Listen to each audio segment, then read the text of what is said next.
podcast. You are no stranger to Greg at this point. We have had some marathon sessions talking about the sports scene, specifically the Boston sports scene, and we are incredibly excited to be really pivoting on what this episode was supposed to be all about because your New England Patriots are headed to the Super Bowl. So, we're obviously this is a time of really unexpected jubilation for the fan base around here. And certainly that's something that we want to celebrate. We've got a lot of great things to talk about. We have some serious bones to pick about some things that are Patriots related, Patriots adjacent, that we will also get into.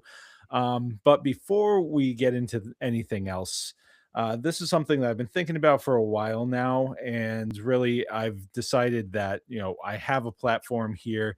And while I do have some considerations that I have to keep in mind when I'm choosing what I'm deciding to say, while we're talking about all these positive things, and this podcast is very much driven on positivity, um, there are things that are happening that really it bears some it needs attention brought upon it, and acting as if it's not there just just doesn't feel right. So I'm going to keep it rather brief, but essentially when Eisenhower was commanding the forces in Germany, he not only wanted the atrocities of Nazi Germany documented, he wanted as many people as possible to physically be there to bear witness to what had happened and what was happening in Germany. Now, that was a necessity he felt because those people would be witnesses to it going forward. Now we live in an era where our ability to be witnesses is far greater. We are able to see, often in real time, what is happening. We do not need to rely on anything else except our own eyes in many occasions. And all I have to say is, we know what we are seeing. We don't need you to tell us that what we are seeing is not what we think we're seeing. We have access to what is happening, often in live time, and we have access to the people who are experiencing this in live time. Don't tell us this isn't happening. We know it's happening, and we will bear witness to it. So that's all that I'm going to say about that. Greg, if you have anything you'd like to chime in, I'm not trying to put you on the spot, but and I think that it's important to note that Greg and I, we're in a lot of respects are on different sides of the spectrum politically. But I think that this is something that, if we're really thinking about it, is not a political issue. It's an American issue. It really is, and I appreciate you bringing up the kind of the historical note of Dwight Eisenhower, and I've been thinking of another great American around that same time frame, and it may shock some of your listeners and certainly some of my friends or anybody that of my affinity for an American poet, and the one that I was thinking of that I've been thinking of a lot the last several weeks is what's been going on in the news has been transpiring is Langston Hughes. And I've been thinking a lot about the work of Langston Hughes, and one of the works that I've been thinking a lot about is Let America Be America Again. And it's a very powerful poem. If you haven't seen it or read it, you should read anything that Langston Hughes has ever done. Like, Langston Hughes is great, and just a great kind of voice for the pre-civil rights era, But I love this poem because this poem isn't. You would think with a name like "Let America Be America" again that it's this, kind of city on a shining hill sort of poem, and I just wanted to read a little bit of it. Um, uh, so it's "Let America Be America again. Let it be the dream it used to be. Let it be the pioneer on the plain, seeking a home where he himself is free. America was never America to me. Let America be the dream the dreamers dreamed. Let it be the great strong land of love, where never kings connive nor tyrants scheme, that any man be crushed by one above. It was never America to me. Oh, let my land be a land where liberty is crowned with no false patriotic wreath, but opportunity is real and life is free. Equality is in the air we breathe. There's never been equality for me, nor freedom in this homeland of the free. And that's just the first few stanzas of it, and I think that there's so much that rings true from a poet who was a black man in the 40s and 50s that we can learn from now in 2026. That so what I've been kind of taking when I've been kind of taking in a lot of the current news landscape and things like that, that I've just been kind of using sort of that lens and sort of other pieces of culture to kind of also kind of bifurcate what's been going on too. I recommend to your listeners too to listen to the new song that Bruce Springsteen dropped today called "The Streets of Minneapolis." It's very powerful. It He wrote it on Saturday, recorded it yesterday, and released it today. You can't tell me the boss ain't working because the boss is working.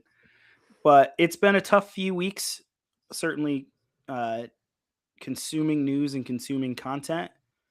Um, and I think kind of those stanzas about from Langston Hughes really sort of help paint a lot of the ways that I've been feeling, certainly with the two large fatal incidents that have happened in Minnesota.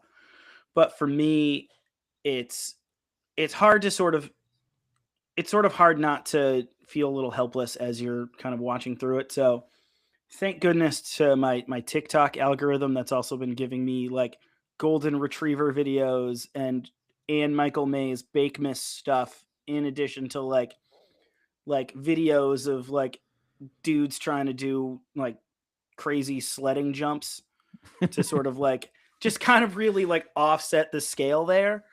So it's, you know, I appreciate that we're acknowledging what's been going on in American culture these last few weeks. And it feels probably a little small to be talking about football and to be talking about the New England Patriots, something that kind of sparks joy with both of us. But, you know, I appreciate that we are acknowledging what's going on and not trying to minimize it or skip over it. It is in the room. It is a part of what's been going on. But, kind of with all that said, I think we ought to talk some football. Well, and I was just gonna say, and you mentioned, your TikTok algorithm kind of saving you a little bit from the doom scrolling and such. And I think that that's why it's important for us to be doing things like talking about sports to remind ourselves that there are good things that are happening in the world. Now, not everybody in America thinks that the Patriots being in the Super Bowl is a good thing, but but Yeah. just having these other things that people may call them distractions or whatever, but truthfully, it's very real that we need those kinds of uh diversions off of the negative, to help keep us in as positive a headspace as we can be in, because the fact of the matter is, at the end of the day, we need to make sure that we are taking care of ourselves as well as taking care of each other, and making sure that our mental health uh it is intact as much as it possibly can be.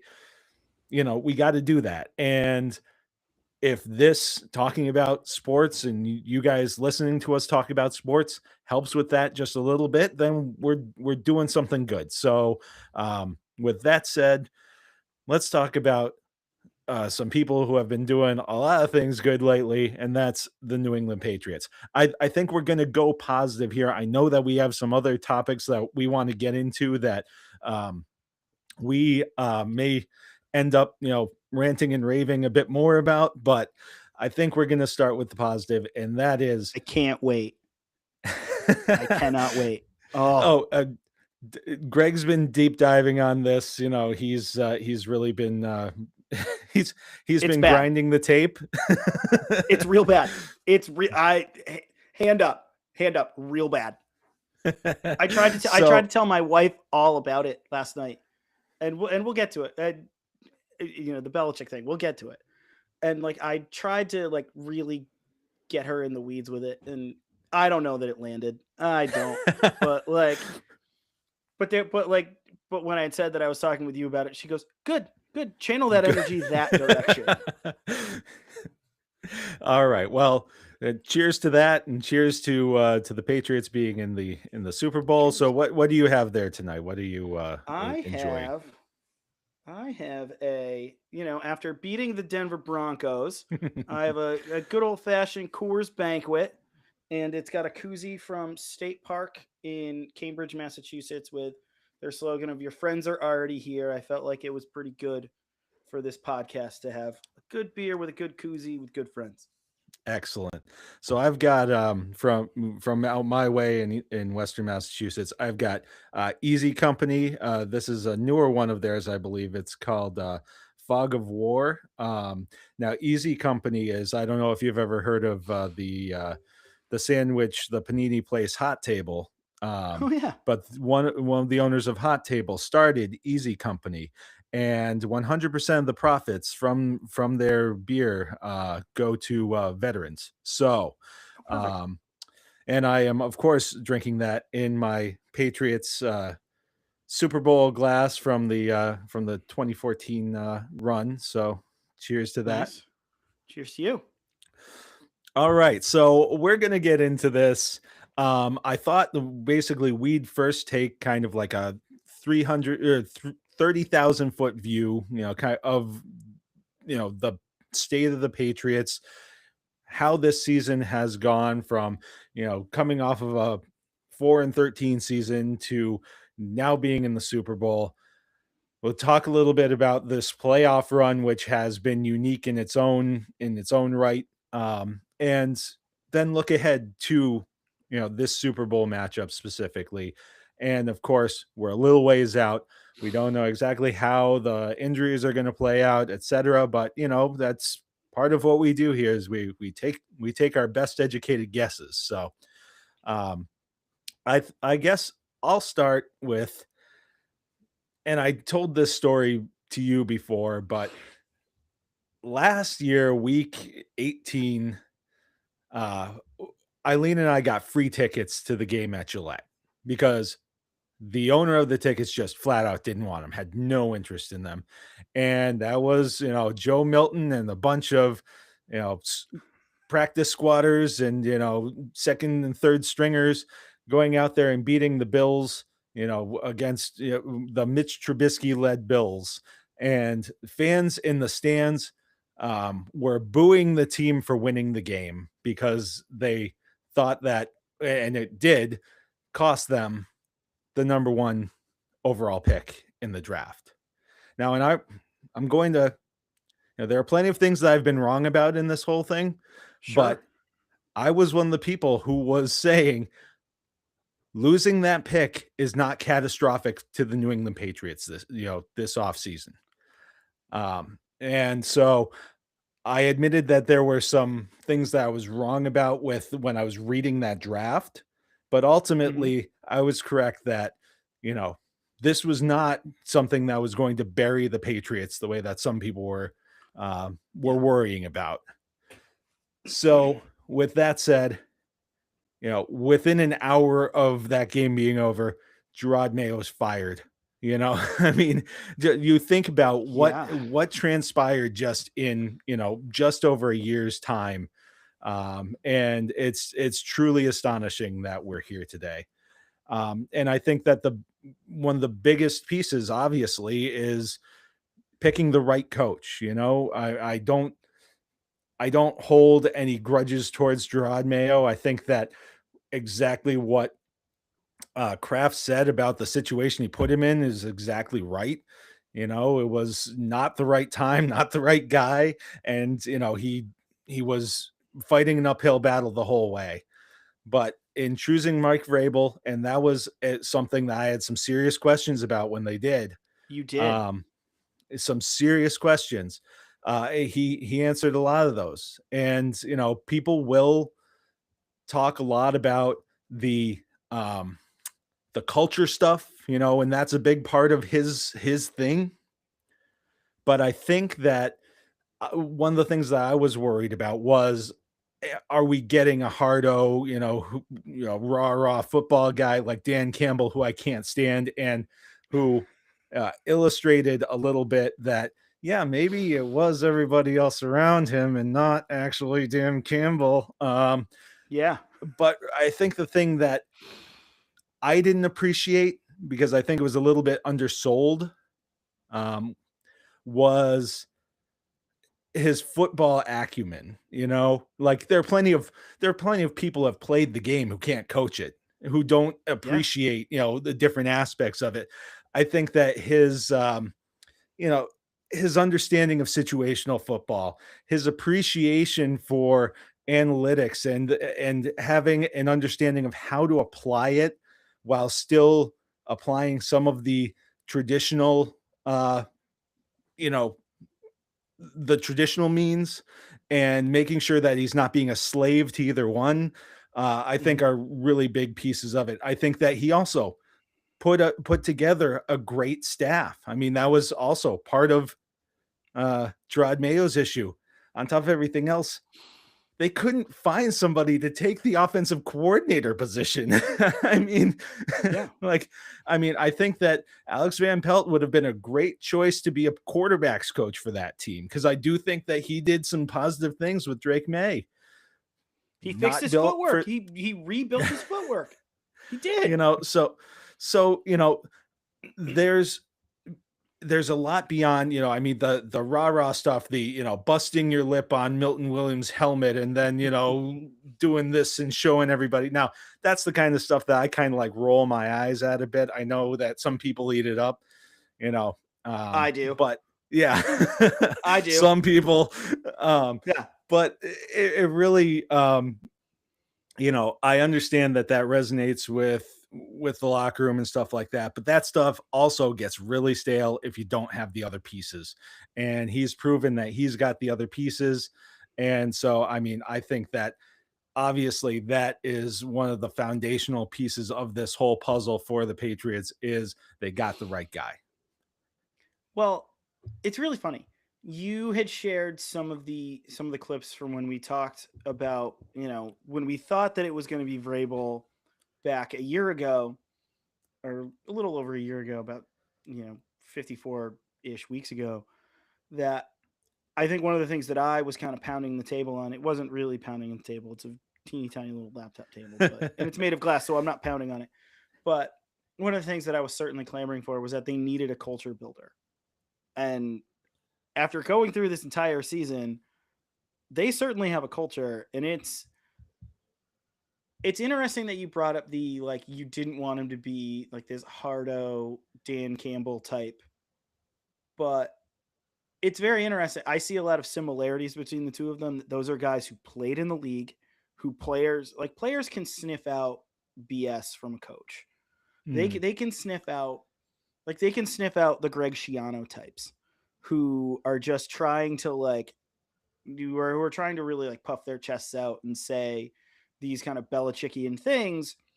There's only one guy who can get away with that, and that's the guy with 8 Super Bowl rings. And the thing with Vrabel is Vrabel's played in the league. He's been to the puppet show. He's seen the strings. He knows what's going on and did it at a pretty high level. And that's the difference between he and Campbell.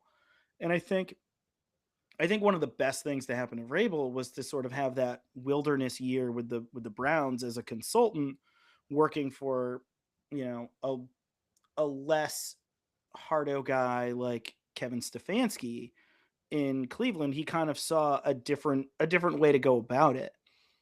And I think what he's built in that locker room with that culture, he's letting these guys be who they want to be. He's letting them, exude their personalities. when they signed Stephon Diggs, and you and I think, didn't think that that Stephon Diggs and Mike Vrabel were gonna get along as well as they've gotten along. And I think he's one of those guys that he's really reached this season. I think he's done a phenomenal job with Drake May. Like there's a great relationship that I've seen between the two of them, and I think the thing that I love, and it's an easy thing to kind of roll your eyes at. The thing that I love is that win or lose, he's in the tunnel greeting every player as they're coming off the field. That means something. That shows to all 53 of those guys, this guy cares.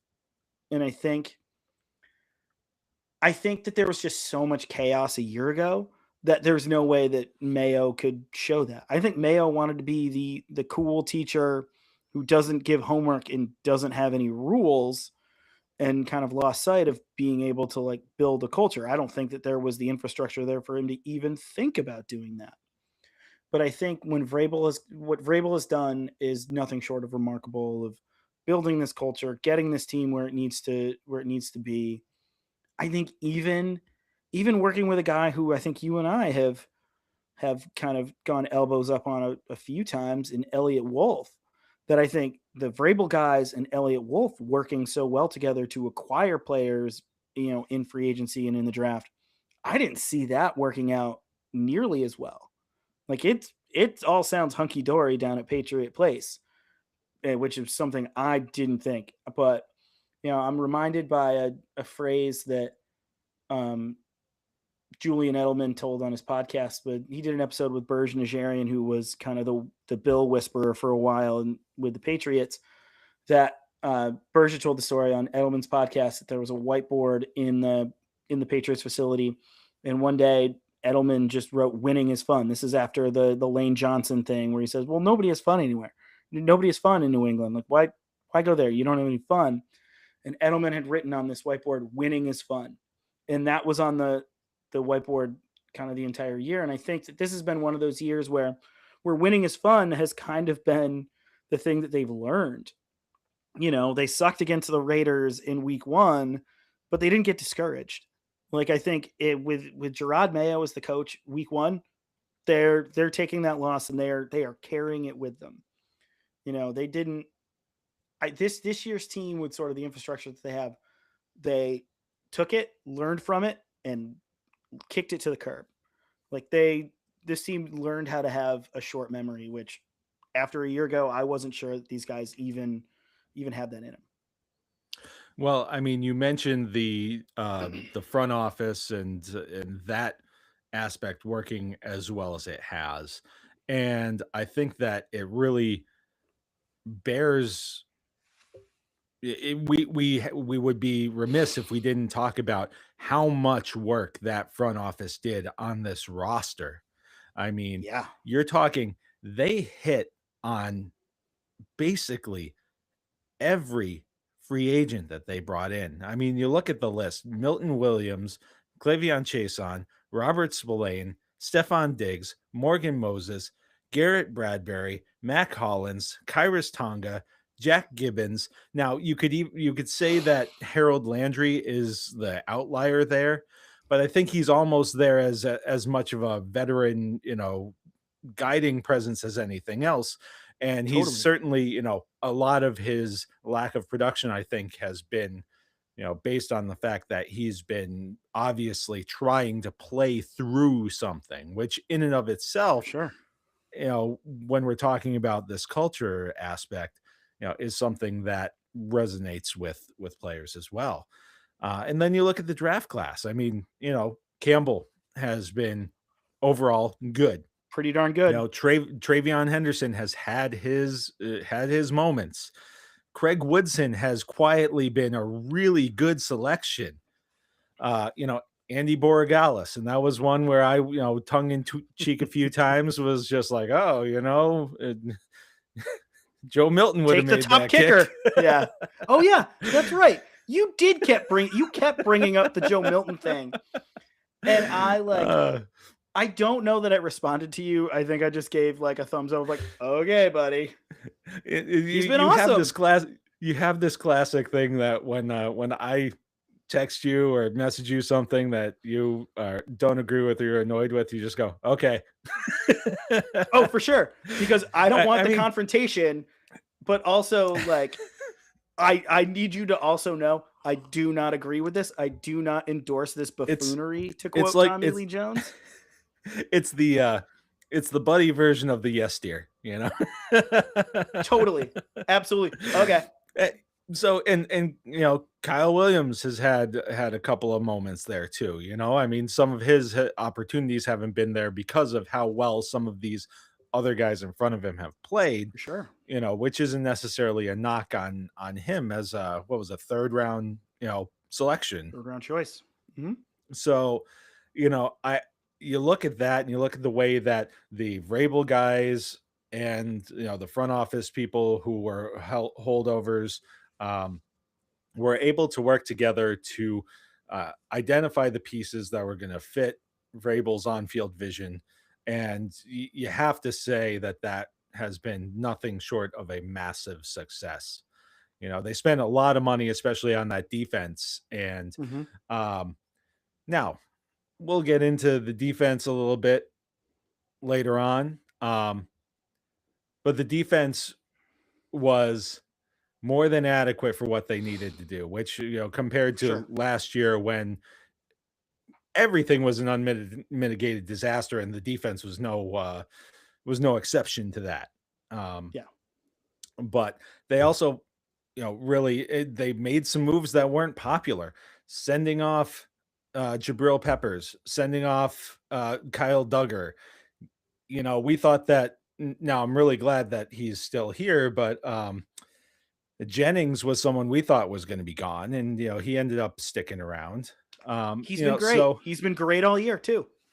and he's they've that's a guy who worked for a role because it wasn't obvious what his role could be Mhm. on this team, and I think that's something that speaks to Vrabel as well. So, He was the captain yeah, last week too, yep. which was and great, and which has played been and great for played him. a played a pretty solid game. I mean Pretty that good. he was part of a really disruptive defensive front. But again, something we'll Yeah. get into in a little bit.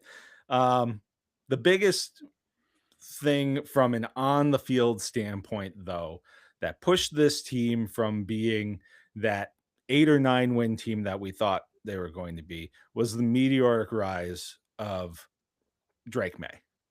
I mean, you get an okay Drake May this year, this team's probably, scratching for a playoff spot, Yeah. because in some areas they performed better you know, than we expected and probably would have anyway, simply because the roster was a little bit better than we anticipated. But you're and we have to look, it was an easy schedule. We It can't was. like say that it wasn't. There's way too much evidence to show that it was. I saw a graphic that showed like almost every coach that they played against this year was fired outside of Yeah. like the Jets. Yeah. um, so yes, it was an easy schedule. And was that a factor?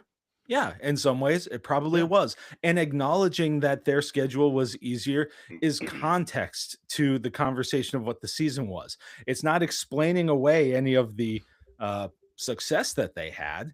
It's more just, acknowledging that, yeah, especially as, because look, this team was spinning its wheels for a while. For sure. If they're playing harder opponents, maybe that confidence, maybe those things that it doesn't gel the way that it does. There are a million things that that go into what makes a season, and the schedule is one of those. So, but get it. That's a little bit off the topic, but Sure. Drake May elevated that team, especially offensively, elevated that group to a level that they wouldn't have gotten to with a mediocre Drake May or, some other quarterback Yeah, it outside sort of of a reminds. few, Right. outside of the Right. few, really great ones. Right. Outside of, like, everyone from, like, at lowest Trevor Lawrence and Justin Herbert as, like, the floor. of the kind of spectrum there. But like what I love about Drake May is that there's a poise that he has that I certainly wasn't expecting. Like I didn't think that he was just going to be as steady Eddie and unflappable as he's been.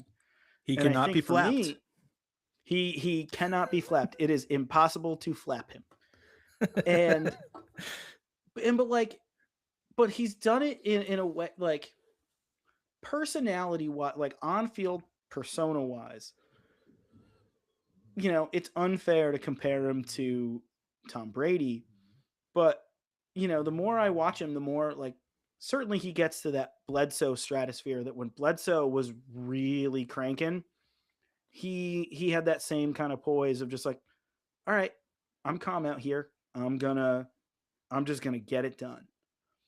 And if for some reason like that's his career ceiling, I'm fine with that. Peak Drew Bledsoe was awesome. But like it's so interesting because he's 23 and what's his ceiling? Like this was a little bit about this like this with this season. I feel a little bit like almost happy to be here because the last 2 years with 8 wins combined just kind of took the wind out of my sails as a Patriots fan. And that like getting to this Super Bowl when I was watching the game on Sunday, my wife was in the living room watching the game towards the end, and I was just like, she was like, "The Patriots are going to the Super Bowl. How do you feel?" And I was like, "I don't know. I did not have this on my bingo card. This is like it feels a lot like '01, where it was like, cool, we're going to the Super Bowl. This is great." And like, and it's all because of that guy. Like I think everybody else raised their game because Drake May raised his game that much. Like I'm sure we'll talk about Stephon Diggs and sort of the what he's done for this team. But like I think having a veteran wide receiver like that kind of give him credibility as a quarterback as the season wore on had to have been huge for the kid of just like, okay, this guy who I had in fantasy football, an actual Drake May quote that in like the 8th grade he had him on a fantasy team or something. That guy is giving you credibility, being like, oh no, this kid's good. He's really good. Like he's fun to play with. I think that raised everybody else to be like, all right, cool, kid can stay. But also like with such a like kind of young team that they're all just like, well, yeah, he's one of us. And I think I'm really excited to see Drake May play on the biggest stage because Hmm. throughout the entire year, there have been times where I've just been like, okay, I don't have to worry about the quarterback position.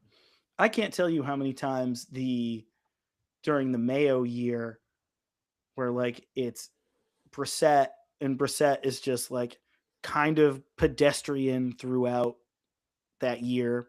And the year before that with the last kind of death rattle of Mac Jones in like, going to Germany against the Colts and throwing that interception and basically like just taking New England football fans out of football pre-Thanksgiving.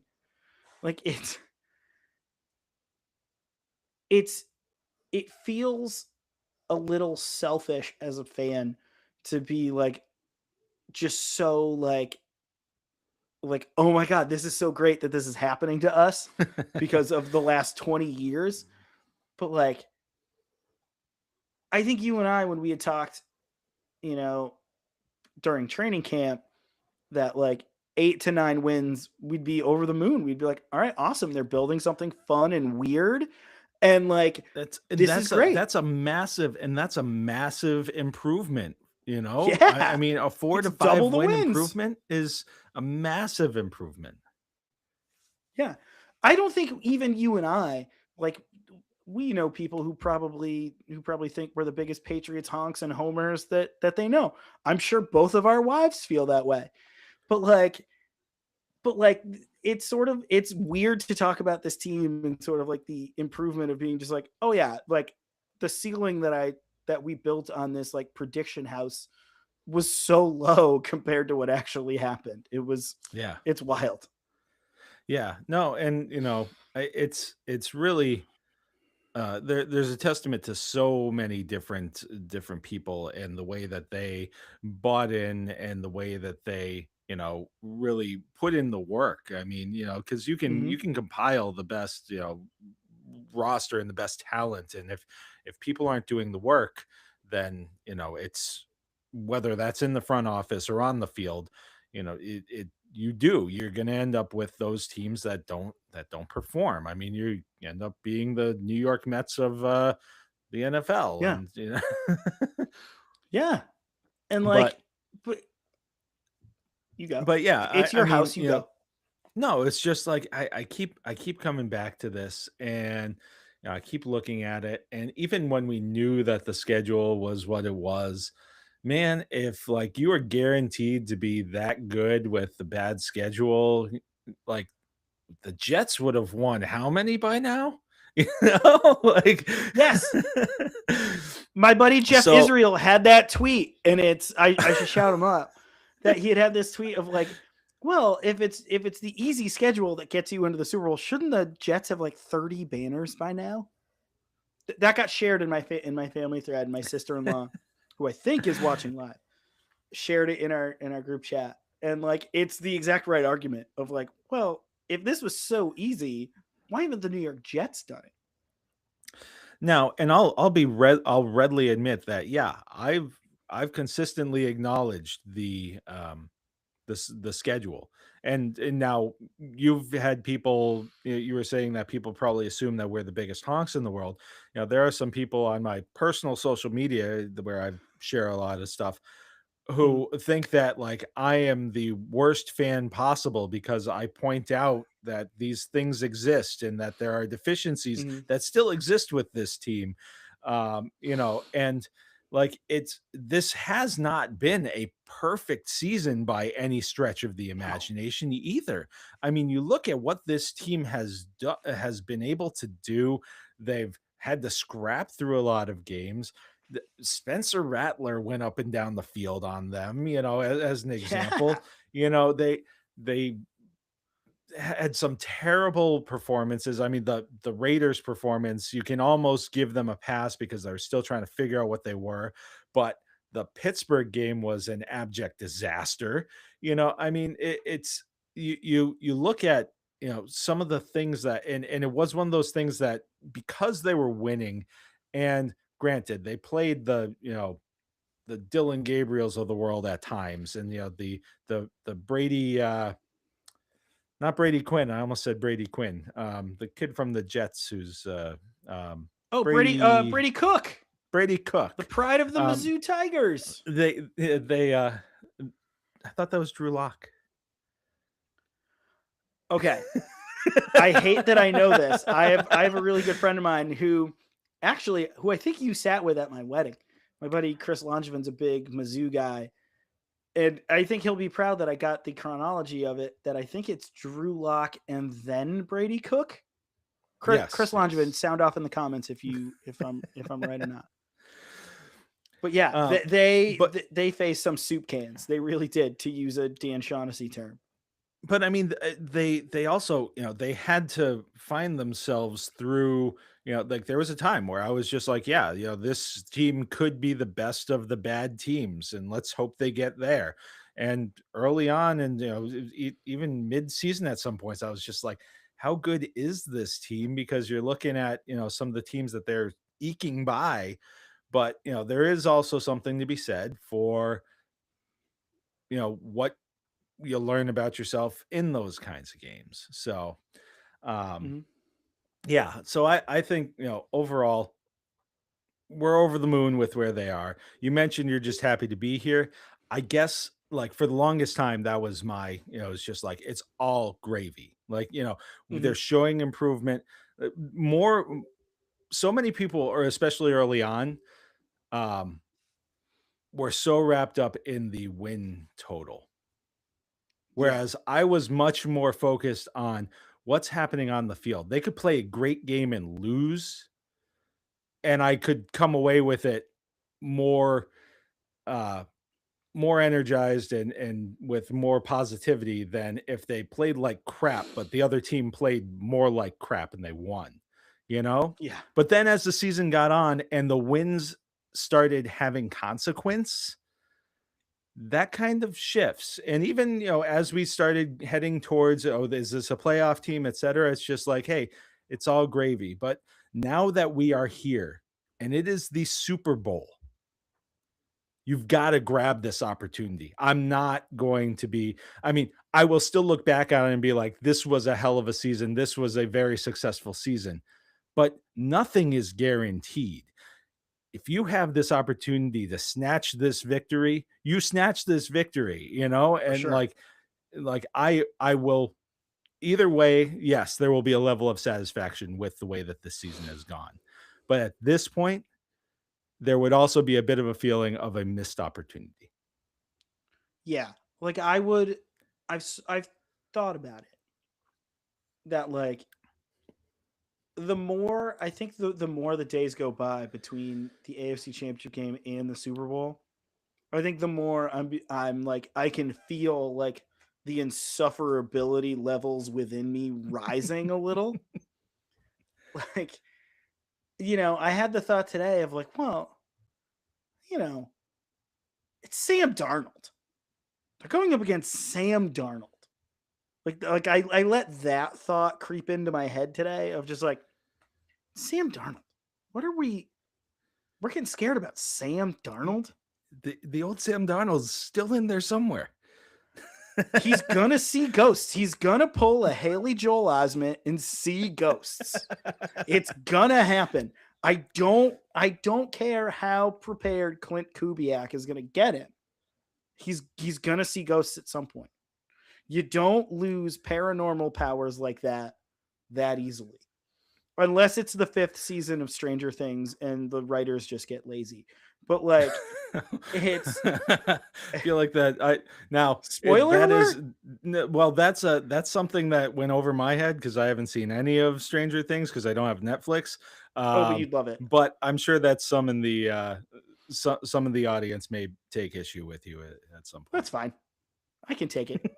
Um, but the like, but yeah, like as the days go by, like I keep getting in my head, I'm like, well, wait a minute. Like when you have Milton Williams and Christian Barmore in the middle of what is basically becoming NASCAR defensive front, Clavon Chasen has been a revelation. Like I think when he first signed here, my like ceiling for him was remember that one year where they had Mark Anderson Mark and Anderson. Andre Carter, and like both of them were freakishly good one season. Like if his ceiling was like that one really good Mark Anderson year, cool, I would have taken it. He's been awesome. He's been awesome. Like so like with Now you're each like contemplating how much you're going to pay him in the off season because he's on a 1 year deal. So you're contemplating how you keep this guy in the building. I want to I he's one of the I've said this to a lot of people. And you for sure that I want that guy as a Patriot for as long as I can. Dude seems cool. He's got weird training videos that seem kind of fun. Like he's just been awesome. And like like he makes it when he makes a play, it just seems like, well, yeah, that's exactly where he was supposed to be. Like he's like it seems almost second nature. Like, well, yeah, Chaseon's gonna be right there because that's just what he's been all year. Like he's been an awesome find for this front office. Like that's if we want to move in the direction of like surprising guys, like guys who have been on this team that have surprised you, like I think he's certainly one of the leaders in the clubhouse. Yeah, certainly. I would say that him and at least from a defensive standpoint, Woodson has really been, and he's just one of those guys. He's another one of those guys who's just like what you'd expect from um, from a good safety. Most of the Yeah, season, if you're not hearing his name, it's probably a good thing. There's so many people who weirdly had like this thing with. Um, Devin McCourty, because occasionally a deep shot would get by him, Mhm. like, and it would just be like they'd latch on to like the one time they saw him on the screen because he got beat. It's just like that's because they're not trying him all those other Yeah. times because he was where he needs to be. And, so a lot of early, Woodson, there was a lot of that.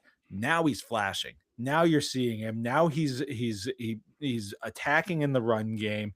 He's Mhm. just been all over the place lately. So I think that he's taking that next step now too to being more of the aggressor. So I've been really excited with him. And he was a guy who, when they drafted him, I was just like, oh, I wasn't mad. I was just like, Okay. okay, Yeah. you know? Yeah. And I think So, pairing him with Jalen Hawkins has been great. Hawkins has been great. Like, I think the two of them kind of feed off each other a little bit of like young guys that nobody believed in, yeah, which like, and Hawkins has especially been with the much more of a Duggar thing too. yeah. Hawkins has been more of a roller coaster for me. He's, uh, uh, but He takes some overall, risks. I get your point. Overall, the point is well taken. Yeah, and you're right, especially with Duggar being gone, with the Peppers situation. It was basically Yeah. like, hey, it was basically you guys are the guys, and Dirty Dell every so often gets sprinkled in there, and He you does. know, He's solid when he gets the work. Like yeah. it's wild what they've done to the back half of that defense. So and I've got you know I've got a little bit more on that, for a little bit later. Sure. But so I want to kind of get more um into these playoffs because they've almost been, this weird season within a season. Yeah. And I will, I've mentioned previously in this very episode that the defense was okay, that they were better than they had been, but Yeah. they were still just an okay unit. This unit has been freaking awesome in these Yeah. playoffs. They look like a different team. I mean, They do. Zach Core has basically like transformed this unit and basically has schemed it up in such a way.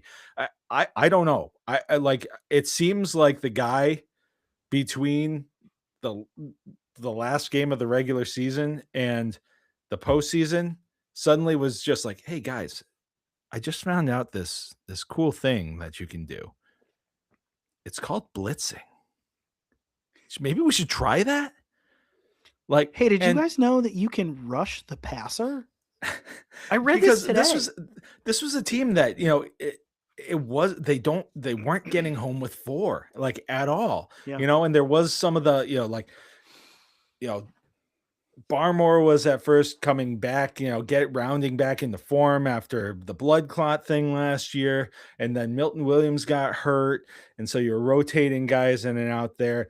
The edges were not always, as effective. We've talked about Chase on, but on the other side, it was just like, okay, how much is Landry going to give us? You're sprinkling in some ponder, and you're trying to see what's gonna work.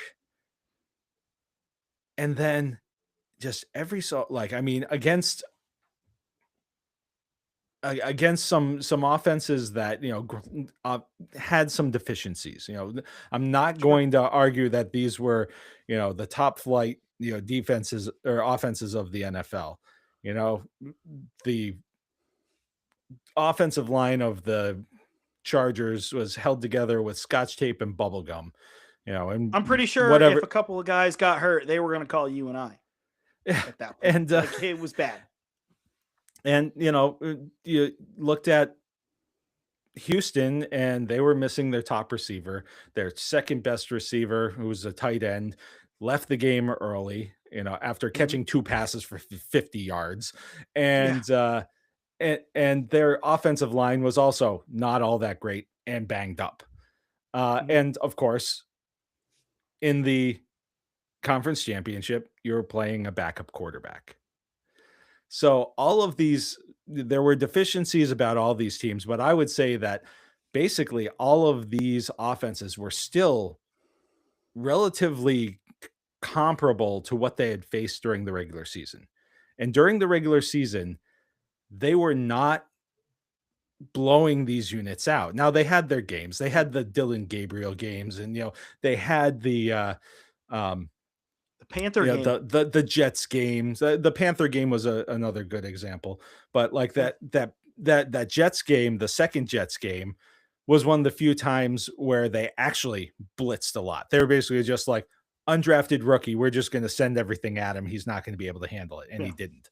Uh, so the only other time that they blitzed at that kind of level, like almost 50% of the time, was week 1 when they just got absolutely torched by it. So it was Yeah. like they blitzed, it didn't work once, and they were just like, not doing that again. Not Yeah. not doing that again. And then in the playoffs, they look like a different team. Now, I don't want to get super analytic-y, but like I'm gonna just for a minute here because I think that this is Please. really striking. So, with the weighted defensive DVOA, the weighted DVOA puts more importance on games later in the season. So it's more of a reflection on how you're playing lately. Okay. Um, the Patriots now, and negative numbers are better here. Okay. The Patriots DVOA, defensive DVOA was negative 1% Okay. on the season with that Okay. weighted DVOA. So that's taking Sure. out, that's putting less on, those games like the Raider game. Is that basically like one step above, like not replacement level, but So like so adequate?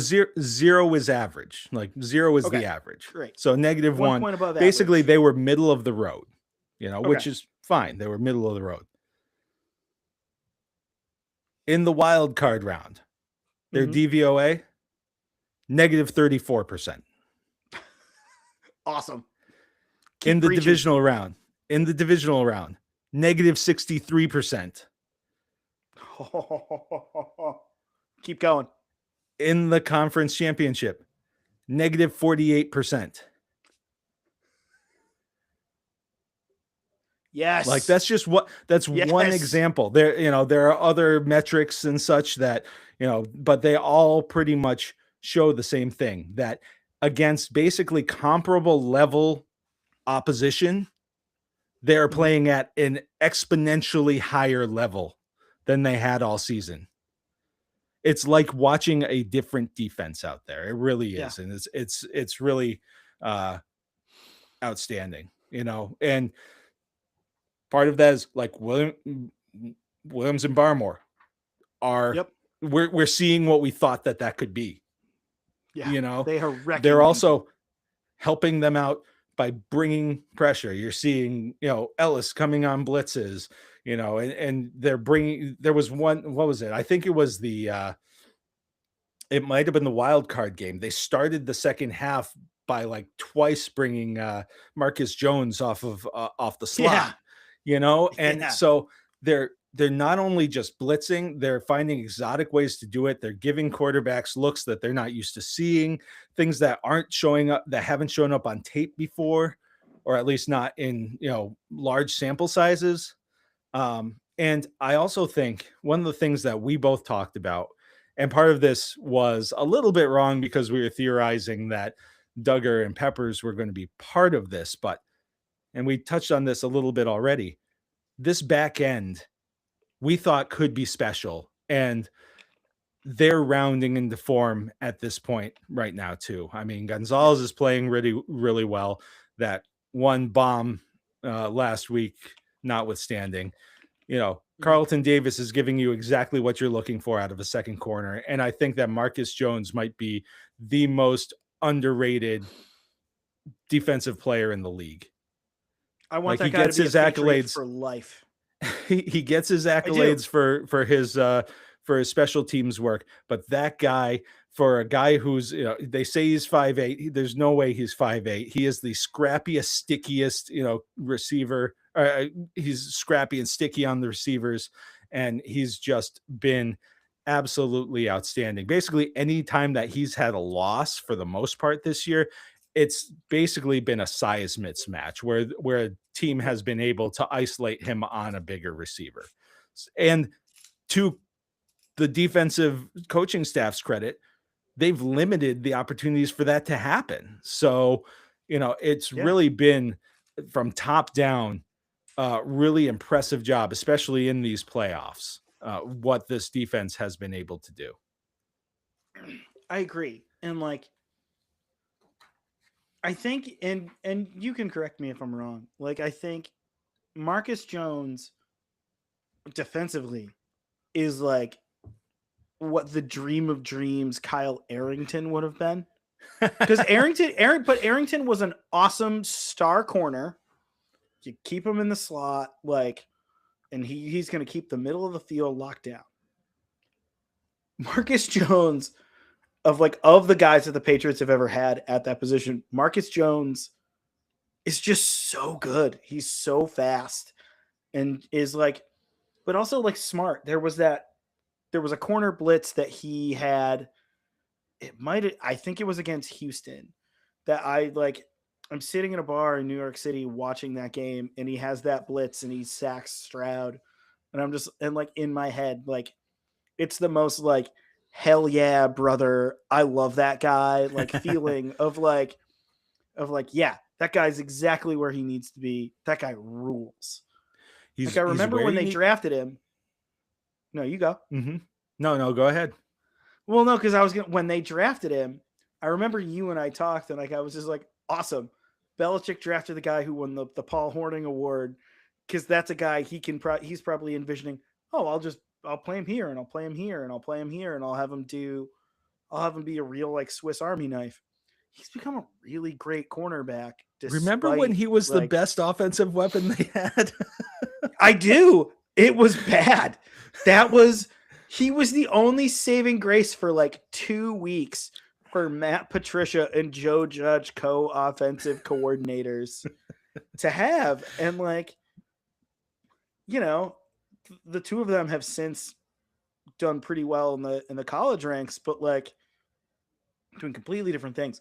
But like Marcus Jones has become an awesome corner, is one of the best is one of, if not the best return guy on special teams. But like, I don't know what Zach Kerr and this defense has done to turn him into like just something so awesome.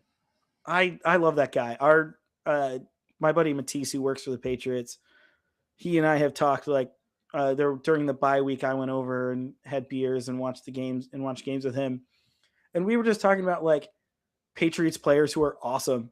And Marcus Jones came up, and he and I talked to Marcus Jones for like 20 minutes. It was the most dudes rock moment of the season for me. It was just like, you know how good that guy is? He's so good. He's fast. He's smart. Oh, that guy rules.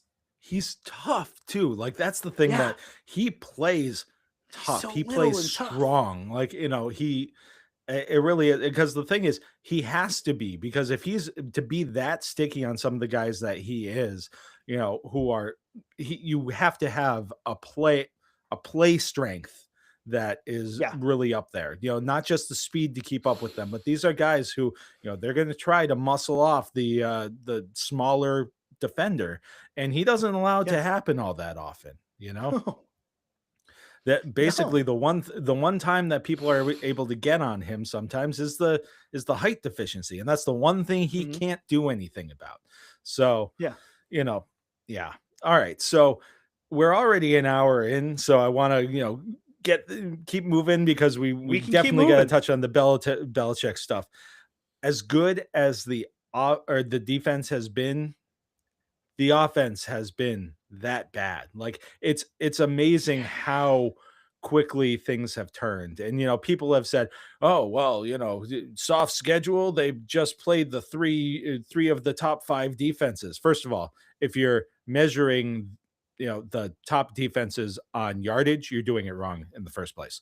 But yeah, second of all, you're talking sure for most metrics, you know, 3 top 10 defenses. It's been a very tough yeah. stretch defensively. Hmm. And I readily admit that, but the thing is, the way that the offense has performed against those teams is really kind of like selling that point that critics have had, that they're at least that they're a product of the schedule. And Yeah. now I don't believe that that is 100%, true. Now, like I've said, Mhm. schedule is one aspect of the equation, Part of it. but the fact of the matter is they just have not played well. And I don't think that I don't think the game plans have been particularly good. So this isn't just an on-field, performance of the players. There have been times where I'm just like, Josh, come on, man. It just hasn't, for a guy who's as established in the league and has seen the defenses I've seen. I expected much more of an effort to scheme some things open, because you are playing in a lot of cases against teams that have a higher caliber of athlete Yeah. on their, Yeah. on the field, on in the front seven, covering the receivers on the back end. You're and teams are figuring, basically in these playoffs, teams have been like, "Hey, Stephon Diggs, we're actually going to treat you like a number one, and we're going to bracket you all the time, and we're going to see if these other guys can beat you."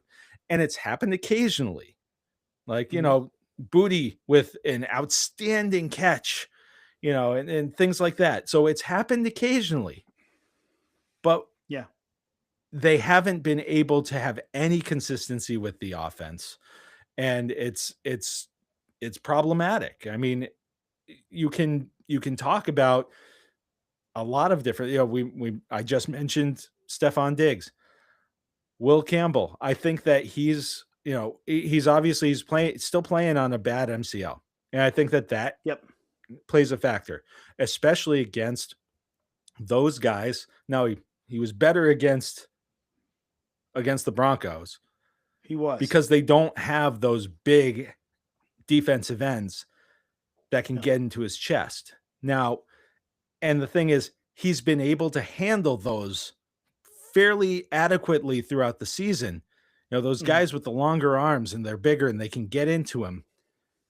He's usually able to handle them because he can anchor and he can sit back and absorb it. I don't Mhm. think the knee is allowing him to anchor, and he's getting walked back.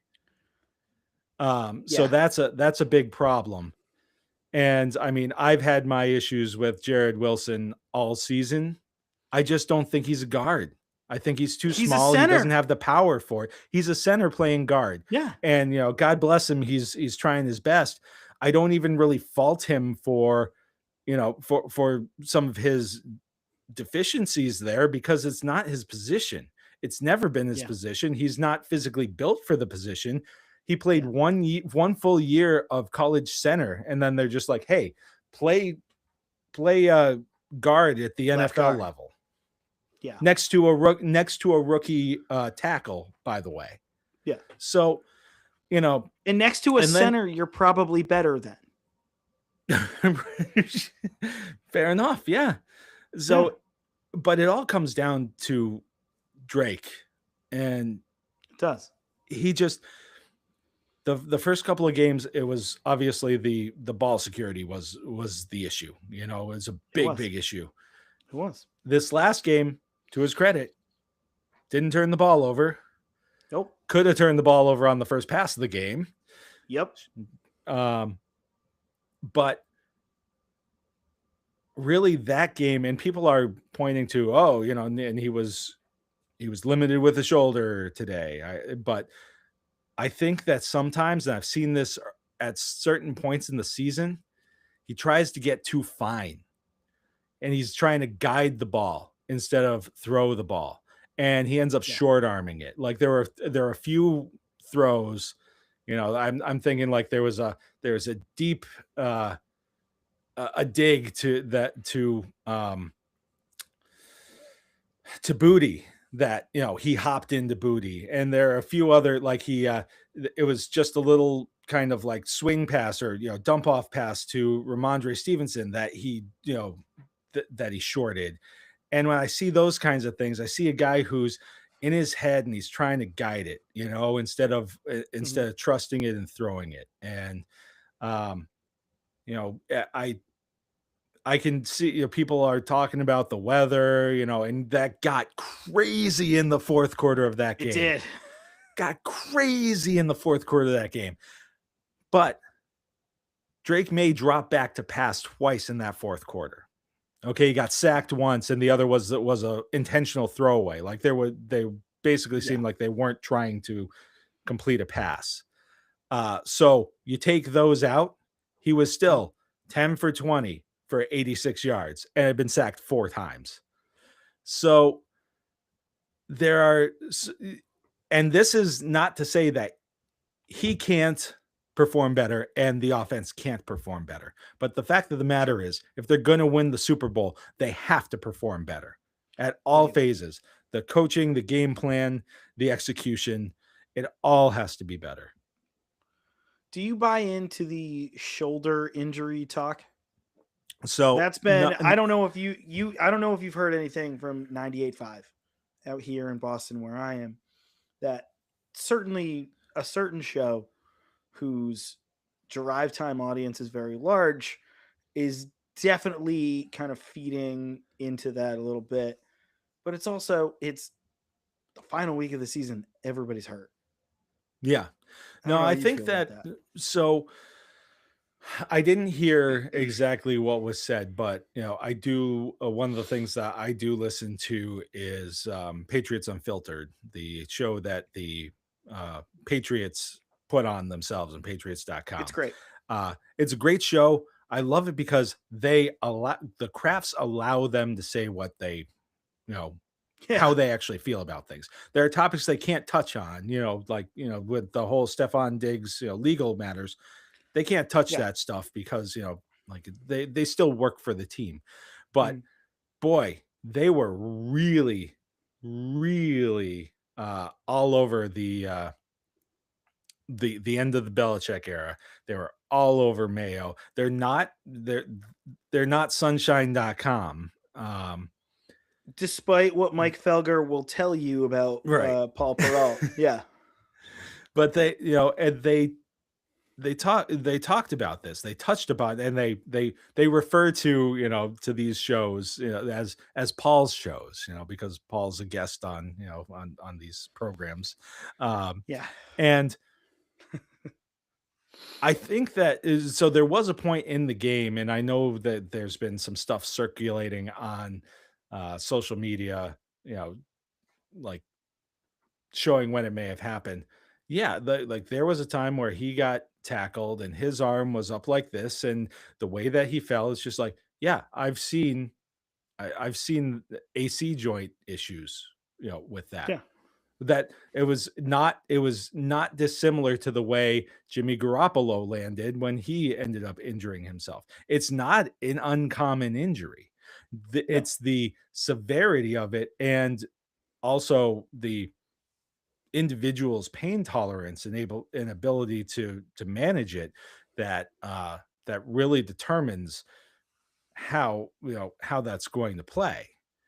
So, do I think that it's possible that he sustained an injury? Yeah, he popped up on the injury report today with a shoulder and was limited. Yeah. So, if there wasn't an injury, they wouldn't have reported him with an injury. The question is severity, and I'm not going to play doctor, and I think it's dangerous for No. anybody to be looking at, things other than an MRI to determine whether somebody has an injury. You can look at the way that somebody fell and say, yeah, I've seen guys fall like that and they've injured this, but even that, it's just you're making assumptions on something that really you don't know anything about. So, and granted, that's part of what we do, but Right. when it comes to health of players, like it's a different kind of thing. Did anybody, like when did Bo Nix break his ankle? Well, I mean, Like if we want to I've talk heard about three things for theories my on this. TikTok algorithm I've about heard kind of three theories tinfoil on this. hat So stuff, the one that I've heard that I don't want to disparage a guy who's played very well, and I have heard that the one that I subscribe to, because I mean, granted, I didn't watch the whole game. You know, my wife and I, we were on vacation in New York, and we hopped into a bar in the Village that was showing it in overtime, and we watched like kind of the overtime period. I didn't see him hurt his ankle when we were watching it. I kind of subscribe to the theory of something happened post game, whether he kicked a thing or something. I don't know, but I don't So know. I he was kind of like hopping around on the sideline and looked like he was in discomfort on the sideline, like Hmm. at the end of the game. Um, and so when now I was obviously surprised when Peyton comes Same. out and says, "Yeah, he broke an ankle. He's out for the season." It was a few plays before the field goal. Yeah. It was like a designed run kind of thing. And when he went down a little funny. And I remember thinking Yeah. at the time, that looked kind of funny. But then he stayed in the game. And so one theory that I've seen, and it resonated with me because I remembered thinking that looked kind of funny, was that moment. Hmm. Another theory that I've seen out there is that kneel down that he took Oh yeah. before the kick. Yeah. Somebody That looked came a little in, funny. somebody came in, the leg kind of twisted. That looked kind of funny. Yeah. Could could A have led to B, or could A and B have led to C?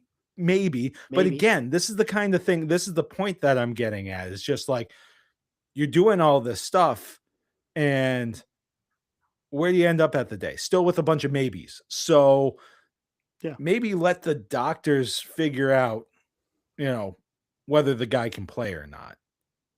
I think Yeah. that there's way too much discourse around, playing doctor on social media. And granted, there are some doctors who they're actual doctors, and they're just like, I've seen that, and this is what I Yeah. think it is. But they haven't looked at any medical records. They haven't looked at any charts. They haven't looked at any imaging. Right. They're making an assumption based on what they're seeing on their TV. Pure So, conjecture. right. So, all right. And before we get into just previewing the Super Bowl, I did want to pump the brakes a little bit on um, the praise that Mike Vrabel is getting on the way he managed this game. Oh, okay. Just because Payton is a boob does not mean that Mike Vrabel was some kind of genius in this game. That wasn't the case. I mean, That was more of like Sean Payton just like throwing up on his shoes than anything that Mike Vrabel did to outfox him. Like, what did you see in that game that you were just like, wow, Mike Vrabel really rope a doped him there? Like, even when it came to the management of the game, we were talking about it on that Milton Williams, Kyrie's Tonga tush push that wasn't a tush push, that could have blown up on them. And then we would be talking about the exact same thing that we're talking about with Sean Payton. That they both had an opportunity to take points and they didn't. The only thing is the Patriots got that basically by inconclusive evidence. And mhm. then they drove another 5 yards and then kicked the field goal anyway. Okay.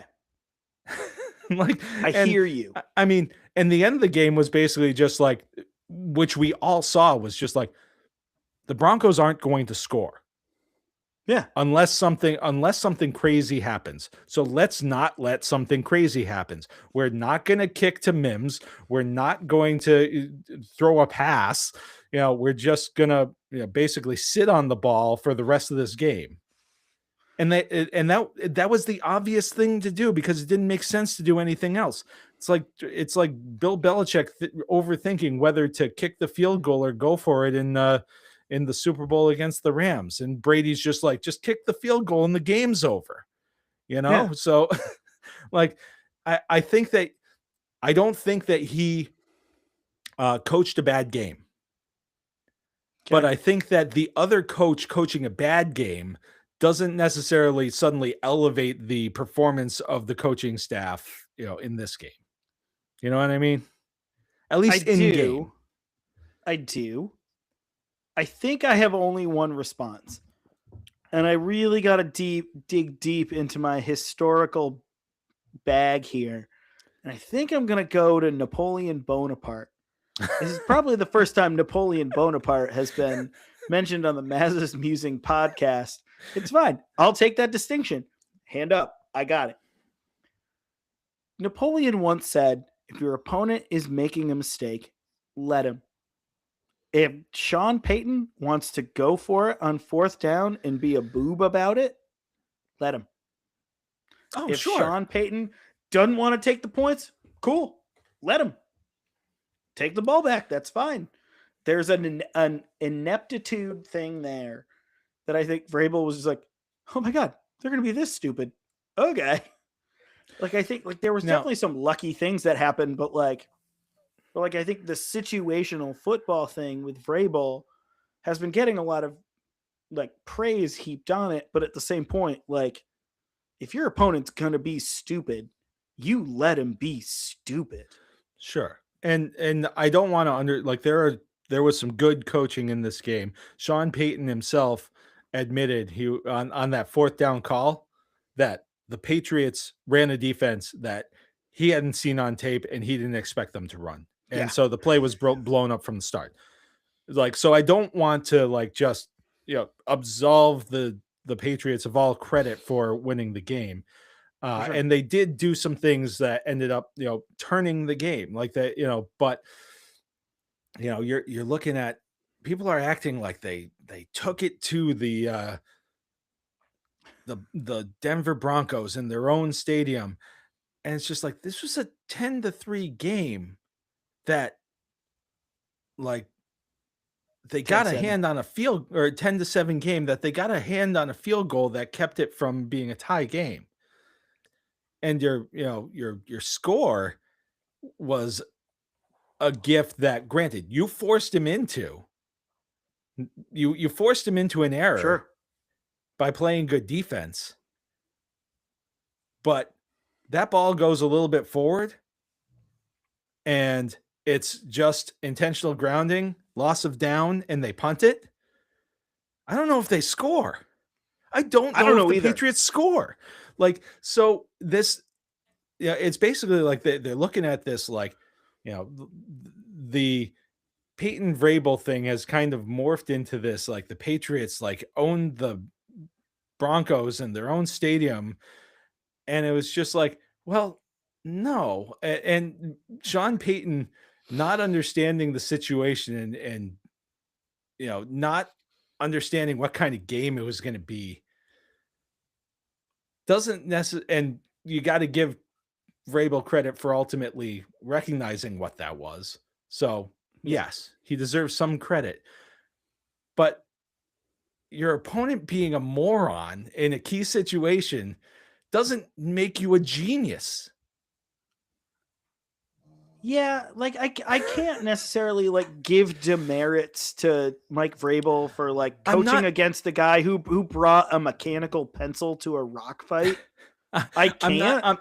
I'm not trying to. I'm not saying that Mike Vrabel didn't coach a good game and that he didn't have his players ready, and that and that in some ways his team was prepared, had the right plan, etc., especially defensively. Yes, they absolutely did. They made Jared Stidham throw the ball 37 times. That was not the game plan for the Denver Broncos. No.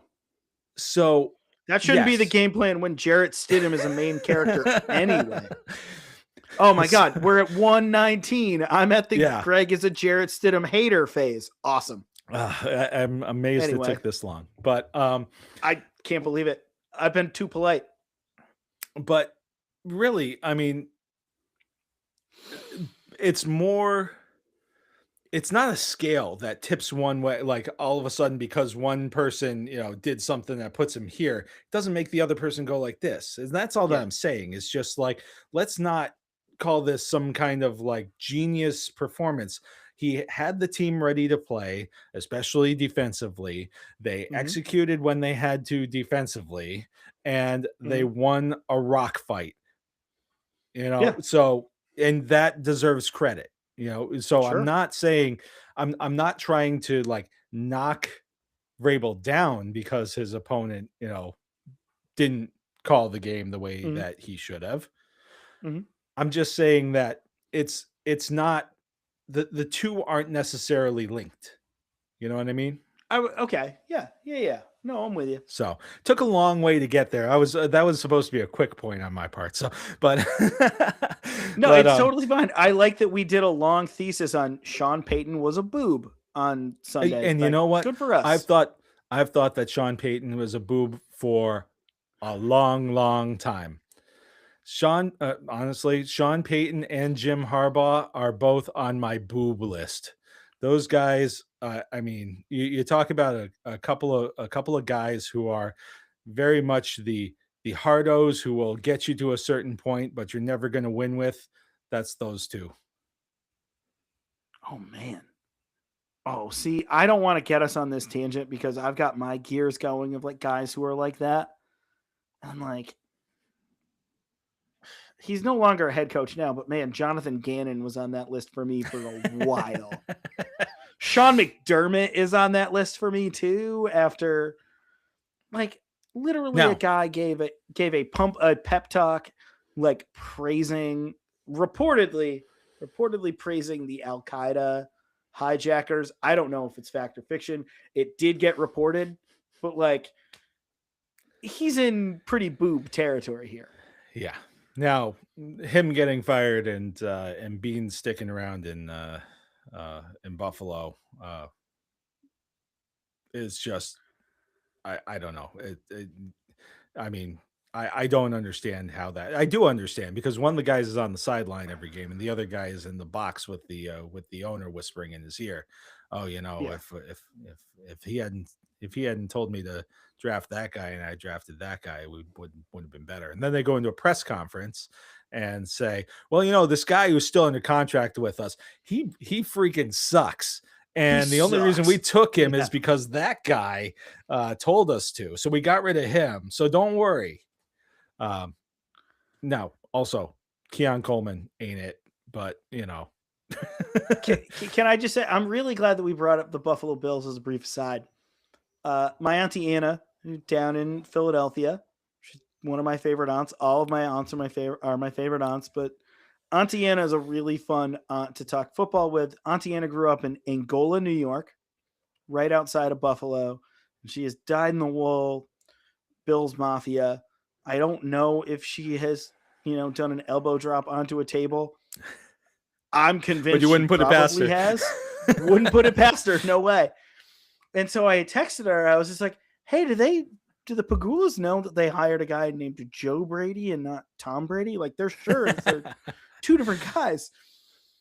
And I got just some great like rant material a from my aunt who was just an Italian woman who you do not want to cross. I love her to pieces. And she had said back, she's like, no, the leaders of the Bills, they're buffoons, and like put it in bold. I love a good aunt who like calls someone a buffoon and puts it in bold. Like, no, I not only state this, I say this with my entire heart. And her just saying, just like it, no, like I was like, it's not a bad hire, it's a weird hire. She's like, no, honey, bad hire, real bad hire. And so like I just love that like the Bills were supposed to have this stranglehold on the division for a while, have now just relinquished it to a point that they've hired a guy with no head coaching experience because they think, well, the quarterback likes him, so it's fine. Right. I can't wait to see the 2026 Bills. I cannot wait. All right. So let's get into something that the Buffalo Bills have not been able to sniff in quite some time, and that is the Super Bowl. Oh, I'd like to, just Sick King over here. s- some of the I'd like to look at some of the key matchups, so some of the things to watch in this Super Bowl. Mhm, And I think that on the field, one of the big ones for me is going to be the interiors of the lines, both sides. yeah, I mean, you look at um you look at what both teams have, lining up over the middle, and it's formidable. So how that how that battle goes is going to go a long way in mhm, determining how successful either of these quarterbacks is going to be. Now, in that scenario, I give the edge. Like if both defensive lines are having their way with the offensive lines a little bit, which mhm, I feel like for the Patriots, you're looking at Bradbury, who's a smaller center, and you're looking at Wilson, who we've talked about earlier. I think that there is more of an opportunity for in those situations for May to use his legs as a benefit to extend plays to roll out and make some things happen, mhm, as opposed to Darnold, who doesn't really have that physical skill set. So if we're looking at both, if the defense is taking it to the offense in that perspective, do give the edge to the Patriots. Um, you know, in kind of in a vacuum because some of it depends on mhm. how some of the other matchups go as well, and the way that they scheme things defensively outside of that front end. But I think it really starts with that and kind of ripples out from there. I think that that is really one of the keys to this game. Yeah, I agree with that. Like, I think one of the guys that I love on that Seattle offensive line is a guy that you and I both had as a draft crush a couple of years ago, Gray Zabel, who I love at left guard.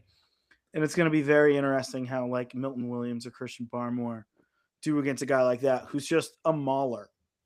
And like it's going to be very interesting sort of how the interiors of both lines go. Um and I'm interested to sort of see how the Patriots offensive line, specifically Will Campbell, deals with what the Seahawks have on defense.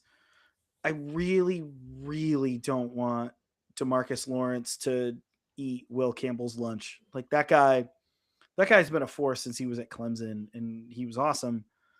And like, and I think too the kind of along that line of like having Byron Murphy and Leonard Williams in the middle of that defensive line. They're just good. I don't know much about Derek Hall, but like on the other side of the defensive line, but they like this is just it's just a good defensive line of guys, certainly from right defensive tackle all the way to the left. And I just wonder sort of how this offensive line is gonna handle it. I think you said it well with having a small center like Garrett Bradbury. How is that gonna go? How's it gonna go with Justin Wilson too? But like looking kind of defensively between the Patriots and the Seahawks, there's one guy, and it always kind of comes back to old draft crushes now, doesn't it? And the one guy, you know exactly who I'm going to talk about too, is Nick Amanawari, who I loved in the draft. Like the Patriots needed a safety a year ago, and Nick Amanawari was like, "I love that guy. If the Patriots can trade back up in the first and get that guy, that's the guy. He is a menace." Like on the ESPN depth chart, he's just nickelback, which just for me just seems like, oh, we just play him wherever we want. Yeah, And like I feel like that he's not guy unlike Petre on Houston. on Houston, right? Very similar kind of players, like they kind of deploy in a lot of different looks. Yeah, and he's a guy I kind of worry about. the linebacking core, like there's some guys who are pretty good. Like Ernest Jones is pretty good, but like it's just very interesting, sort of what they're going to end up doing. Kind of in the middle of that defense, like, and then like in the secondary, Tavon Witherspoon's been pretty good. Like Julian Love's a professional safety, and Amanda War is just going to run around everywhere. It's going to be very interesting to sort of see sort of what the Patriots do against that Seattle defense. Yeah, no, so I'll get into that a little bit more in a minute. But one of the things that it just occurred to me, and it was one of the things I wanted to mention earlier, and I wasn't able to fit it in anywhere. Honestly, low key, uh, talking about the interiors here and everything, low key, somebody who may be kind of an X factor in the protection is Ramondre Stevenson. Yeah. You talk about, I mean, you look at basically since he came back from that, what was it? As a toe injury, foot injury, whatever it was. Yeah. Yeah. Since he Yeah. came back from that, the guy has been awesome. Not only running the He's been football, great. like from the from the time he came back to the end of the regular season, he was averaging like almost 7 yards a carry, which was ridiculous. Yeah. But He's been gross. for a team that doesn't run block very well, a lot of those yards are just hard yards that he's getting. And even like in the Mhm. AFC Championship, he averaged like 2.8 yards per carry. He had like 25 carries for 71 yards or something like that. But those were all hard earned yards and Yeah, they're important tough. yards in a lot of cases. But on top of that, he's so good in pass protection. There were a couple of Yes. times in that game and throughout the season where Mhm. whether it's a blitzer or sometimes it's been somebody who gets free, when they're doing a game or a stunt, Mhm. and if it's a blitzer, whether it's a safety or a linebacker, there have been times he's standing those guys up. He is Mhm. he meets them at the point of attack. He does not sit back and wait for them.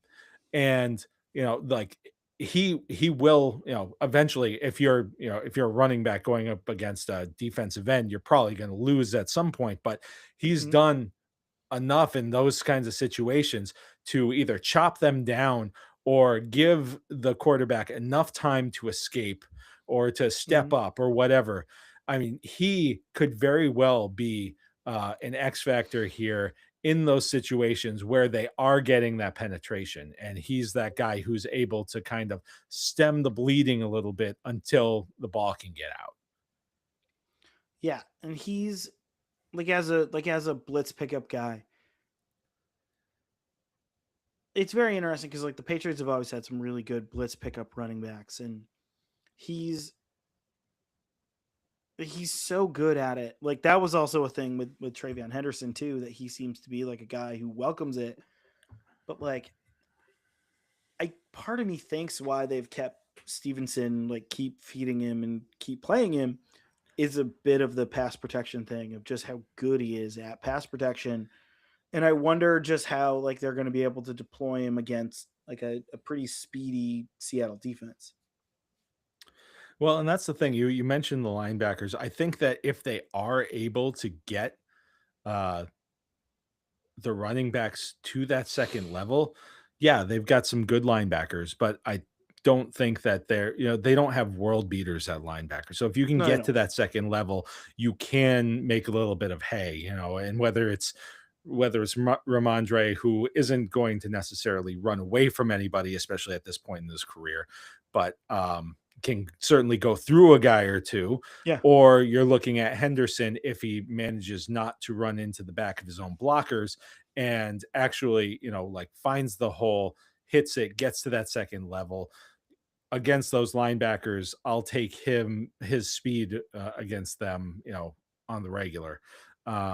So I think that the running game, I don't I don't know what to expect out of it because they haven't Neither run do I. blocked very well this year. I mean, you a little bit of a tangent here, but two of the best runs that Travion Henderson had this year were completely off script. I Yeah. mean, you've got the Buffalo one where it's completely collapsed, with the run to the right and he cuts to the left Yeah, and Drake Mays is blocker, that was a great individual effort on his part. The other that one was. was one, was it Tampa? Um, Oh yeah, the Tampa one. yeah, So, and everybody's like, Tonga took out 3 guys. Blah, blah, blah. What? Let me tell you what happened on that play. Because I watched that play a lot. I watched it on a loop because it was a yeah. lot of fun. It was a fun play. So I It don't want to, was. but so that's something that is supposed to go um, off off the left tackle. Mhm. Okay. Tonga's supposed to go out and seal off the corner. Now, you imagine a corner Yeah, with Tonga coming at you, and that should scare the bleep out of you. But it's what bug to a happens is windshield. Yeah, what happens is first, Jared Wilson gets pushed back into Henderson as he's heading to the edge. So he has to bounce. He has to bounce off of the back of Wilson. Mhm. And by the time he gets to the edge, Tonga has missed the block. And so the guy is filling the lane that he is supposed to go through. And he bounces around that guy and around the falling Tonga to get to the outside and then turns it on. And then at that point, 3 guys trip over Tonga. And so, yeah, behind Henderson, there's the whole Keystone Cops thing going on. Those were both just individual efforts from Henderson, which is why you keep putting him out there with the number of times that he just runs into nothing seemingly. And sometimes yeah. there's just nothing there. I mean, we've seen plenty of Sure, times, regardless of who the running back, they're just not blocking it. But there are other times where it's just like it just sometimes just seems to still be moving a little fast for him. And those times when he's not really thinking about it as much and he just goes off of instinct, is just like, I'm going to bounce this way, find the open grass and go. Like, that's why you keep putting him in those situations, is for sure. because you might get that home run. So that, again, that, I'm sorry, we've gone on a few tangents here, but It's okay. all right. So another thing that I'm curious about, and we talked a little bit about this, is how the Patriots secondary is going to match up against the Seattle receivers. And I know that you have your thoughts on this, and I agree that that's probably the way it's going to go.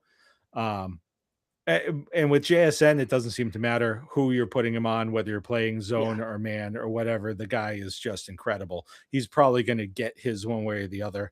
But you know, you had mentioned how you would deploy it, and so if you want to, I'm in pretty much agreement. But I did, and I think how we had talked about it, and I think that it was. You can correct me if I'm wrong. I'm doing this without pulling up our conversation from Sunday. That if I'm Zach Kerr, I put uh, Christian Gonzalez on JSN no matter what.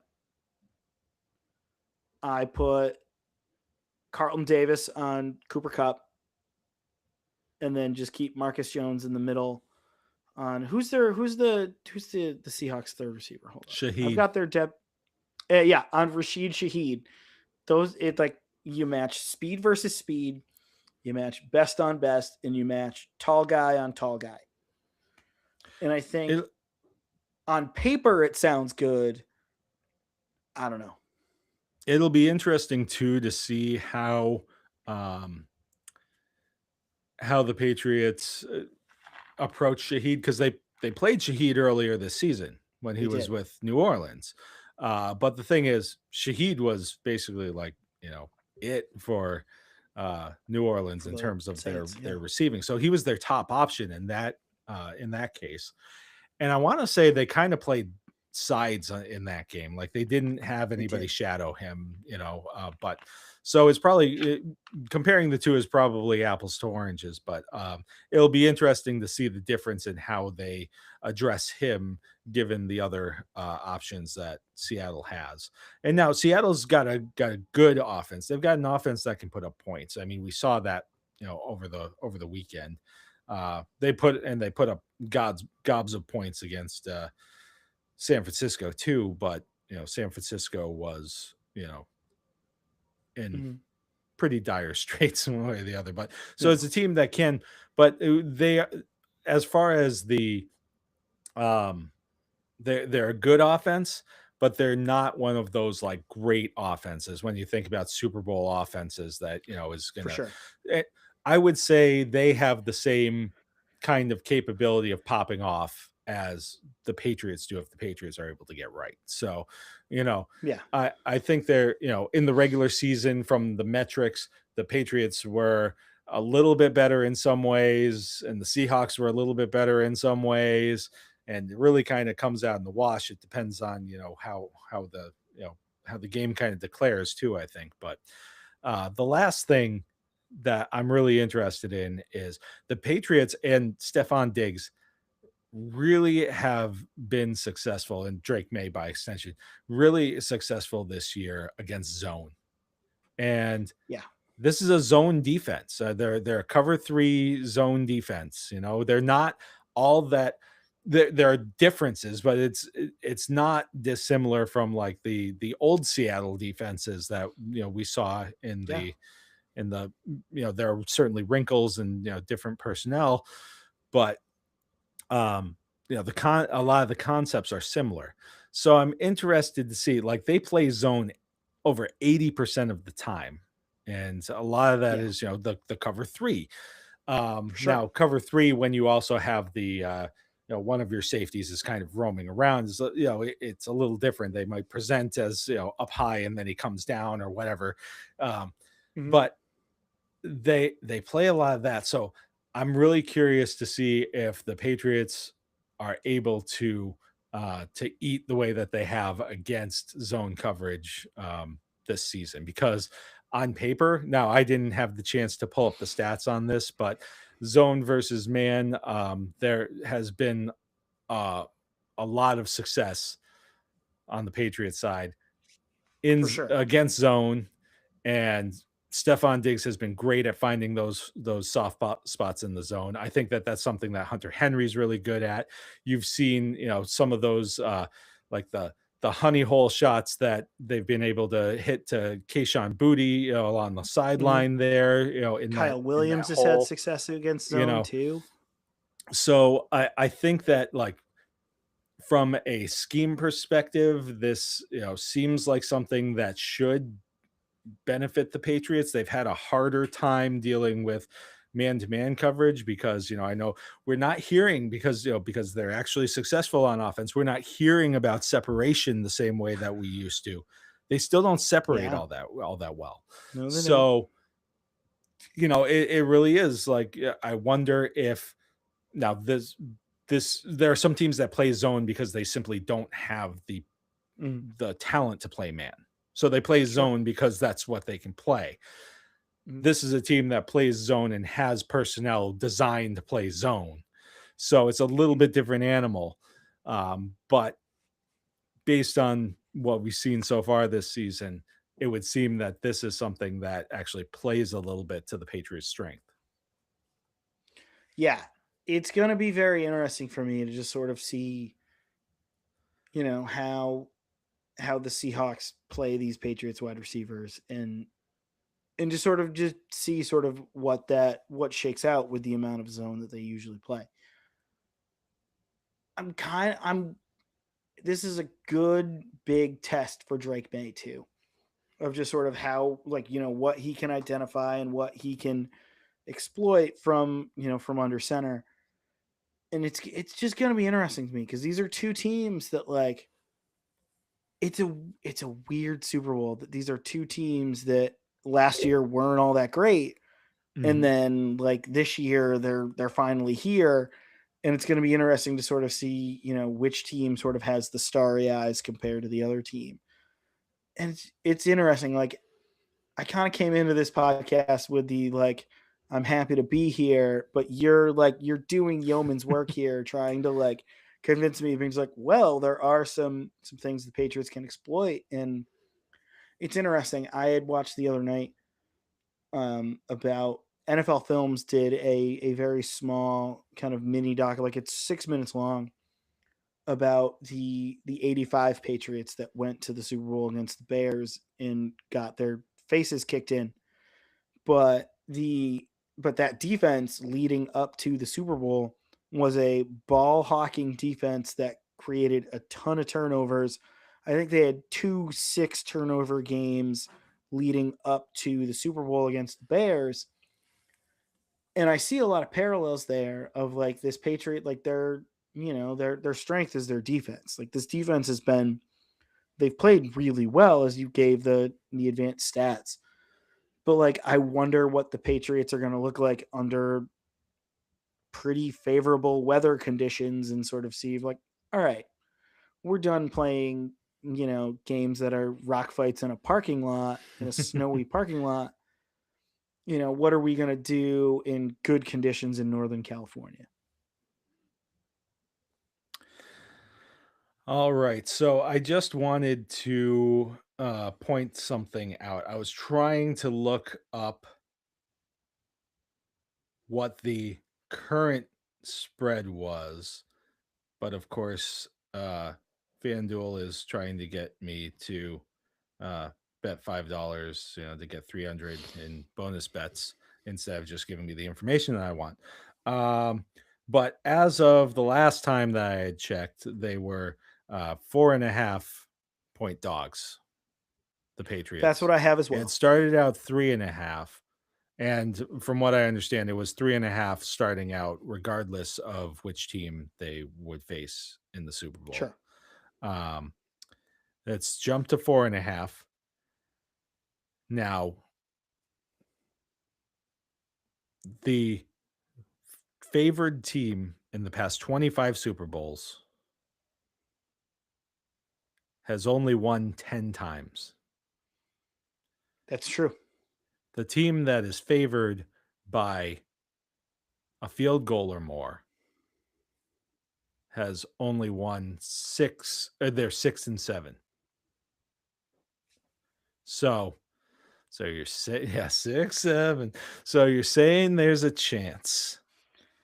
I do. Yeah. It may be a puncher's chance, but yeah, I think that the Patriots have a chance to. I'm not ready to make any kind of official prediction or anything like that. And You're not going I full think that Mark Messier or Joe Namath. the I think that the Patriots are underdogs for a reason. Yeah, It's not just for betting I agree. purposes. Um, but can they win this? Can they win this game? Yes, Sure. they can win this game. Okay, so I wanted to make sure that we had enough time. Uh, we were running close. We only have about 12 minutes here, so we're Yeah. we're really cutting close. But I really wanted to touch on this. Of course, Bill Belichick will not be a first ballot Hall of Famer, and while I while I was really careful with some words at the beginning of this podcast, I feel Yes. no shame in saying that the Pro Football Hall of Fame has made itself irrelevant. It is an unserious organization if it allows this kind of thing to happen with its voting process. There is absolutely no defensible way to that this happens. It only happens out of pettiness, out of misunderstanding of history, or Keep preaching, just Chris. Keep preaching. willfully ignoring the truth about the history. Because if maybe someone was mean to you, Bill Belichick was, as somebody who works in the media, and has had to deal with difficult people. I could not imagine what it was like to sit in front of Bill Belichick and have him like into the microphone We're all on to day Cincinnati. and then give you non-answers. And then bullshit you with 15 minutes about the other team's punter. Like, Hey, so whoa! Who was the the Rams punter who was good? Johnny something or other. Johnny Hecker. Johnny Hecker. Listen, and the thing is, look, the thing is, there is also no one who is more of a historian of the game, somebody who should be running the Pro Football Hall of Fame, somebody who it is Bill Belichick. The fact that he is not, it doesn't matter. He's yes. Is he a tremendous ass? Yes, absolutely. Is he still the greatest football coach of all time? Absolutely. And the fact that some people have just decided that because of their own personal reasons, instead of being stewards for the game that they are supposed to be and stewards for the museum that is supposed to celebrate the history of pro football, decide that they are going to just, well, I didn't like him, or for one of the other asinine reasons that I've heard about, or even if you thought, well, I'm not going to vote for him because this other guy who's less deserving might not get in if I don't vote for him this time. There's a reason for that. It's because this guy is a no-brainer, and if it's somebody who's got a questionable resume is going up against a no-brainer, sorry to the guy with the questionable resume. This is indefensible, is inexcusable, and honestly, the Hall of Fame should step in and be like, nah, no, you got it wrong. Like pull a Robert Kraft and be like, hey, you know what? We're voiding the process here. You're in. And oh, by the way, we're voiding the 5 years or whatever for Tom Brady. You're in too. Like this, like, I'm sorry, but that's a little bit of hyperbole there. But the fact of the matter is that we're looking at a reality where the greatest football coach of all time is not a first ballot Hall of Famer, and the greatest quarterback of all time is likely not going to be a unanimous first time. And we're actually questioning, we're having the discussion about whether or not he would be a first balloter at all. Yeah. That's insane. Like, I'm sorry. Like, I've held the Pro Football Hall of Fame in higher regard because they haven't, I haven't agreed with every selection that they've made, and there are certainly some kinds of, there are a few, instances where you can see the preference, to certain franchises and such. I mean, I think the water boy from the 70s Steelers is in the Hall of Fame, but Hey, that's overall, no way to talk about Lynn I Swan. I hold them. I've always held them in higher regard than I do like the baseball Hall of Fame. These are supposed to be museums. So like either you get it right or don't do it. And don't do it because of your own freaking hubris. It just, like, I shouldn't be this upset about this because but it comes down to process. I'm with you. It comes down to process. It's the same reason why I was so ticked off about Notre Dame being left out of the playoff. It wasn't so much about the end result. No, the end result pissed me off, but the process made no sense and it wasn't defensible. This is 1,000 times more egregious than what I was mad about with Notre Dame. This is just makes no sense at all. There's no way you're going to be able to explain it to me. The mental gymnastics that are required to do that just boggles my mind. It hurts my brain to try and think about it. And yes, all of these ballots should be public, regardless of what Hall of Fame it is, because if you're going to pull this kind of crap, you have lost your credibility with the public. We can't trust you to do it right. So you need some accountability. Greg, I've said my piece. The floor is yours. Oh my God. Okay, this is great. Okay. So we should catch the listeners up on the conversation that you and I had outside of this podcast. Because yesterday, oh man, I was deep. I was deep in the rabbit hole. I was the Charlie Day gif from It's Always Sunny, the Pepe Sylvia. Pepe Sylvia, what does Pepe Sylvia mean about the voters of the Pro Football Hall of Fame? And you and I had this discussion. We saw the list and we had said to ourselves, well, who are the voters who are so anti Bill Belichick that we don't even have to go looking at their Twitter feeds on who who voted against Bill Belichick. And like I got to a point where like I kept messaging you being just like Lindsey Jones has said something, Mike Sando has said something, Vic Carucci said that he voted for him, which blew my mind.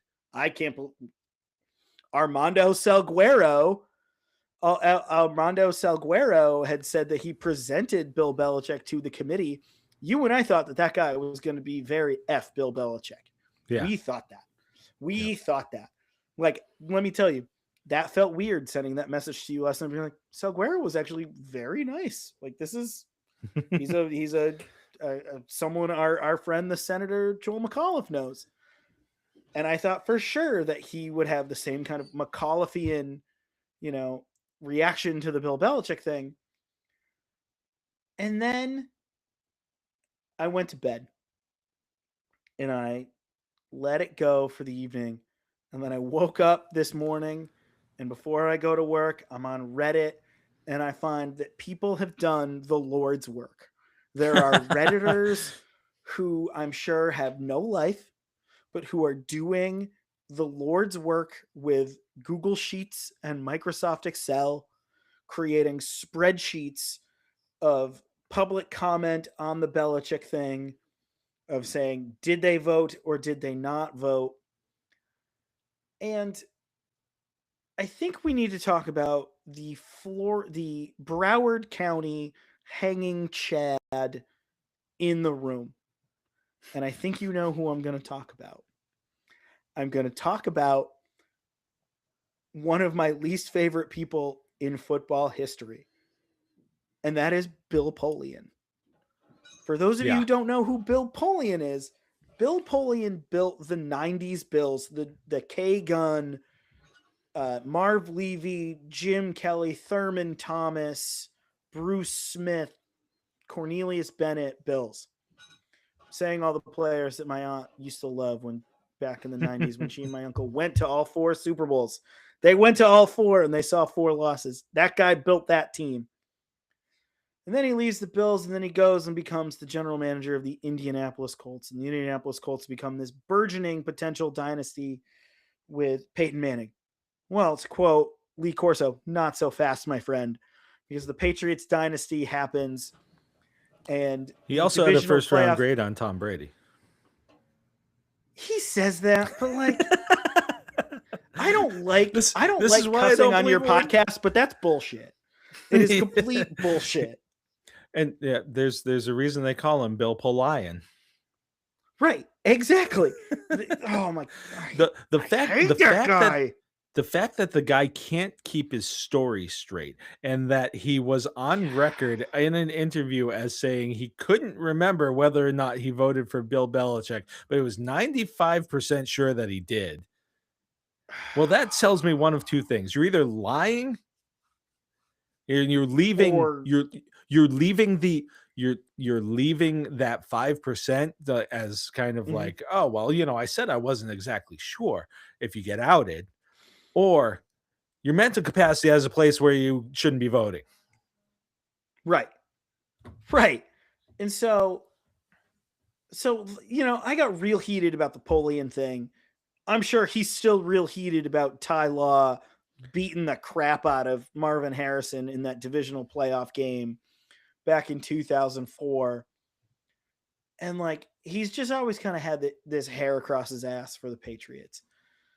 And when I saw the Wickersham and Don Van Natta piece and I sent it to you, I think you and I weren't surprised that he was somebody who was potentially whipping votes in that direction. And like, so like I was mad about that, mad about that. But can I tell you about somebody who I'm happy about throughout this whole fracas? Sure.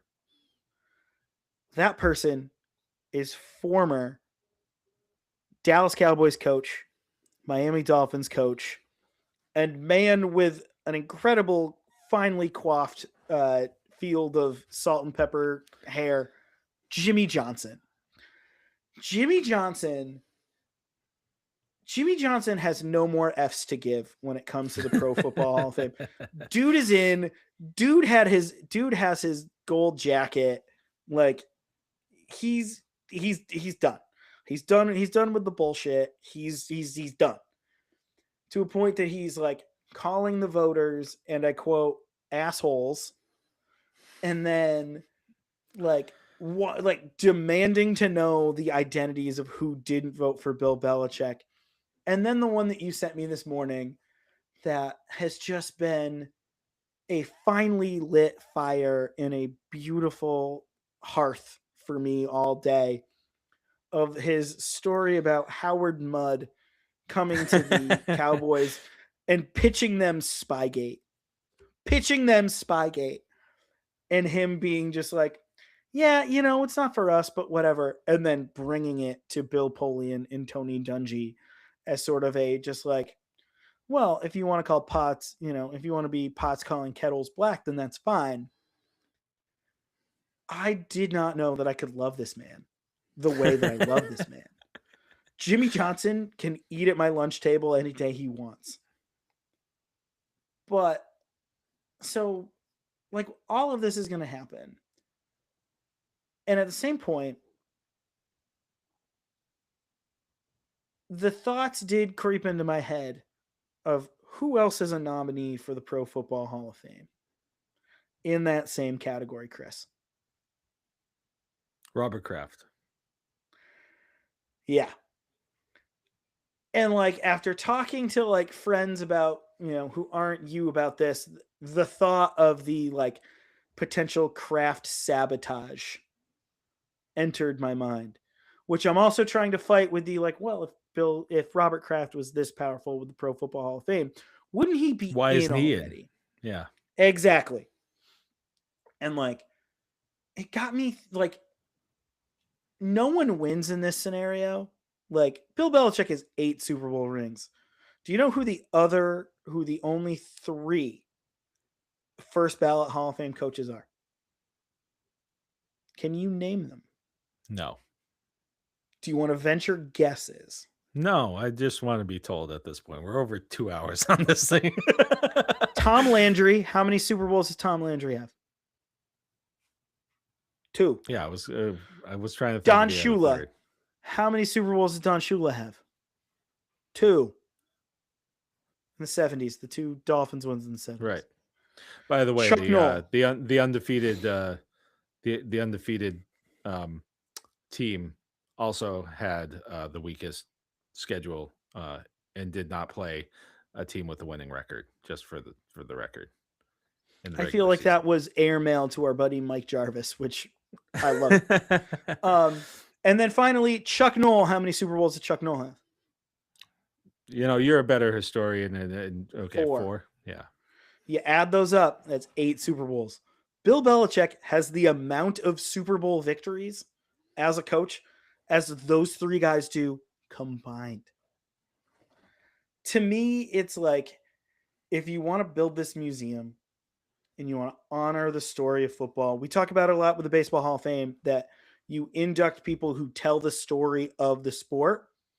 I don't know that you can tell the story of football without Bill Belichick in that kind of vaunted Valhalla of the sport as a first ballot Hall of Famer.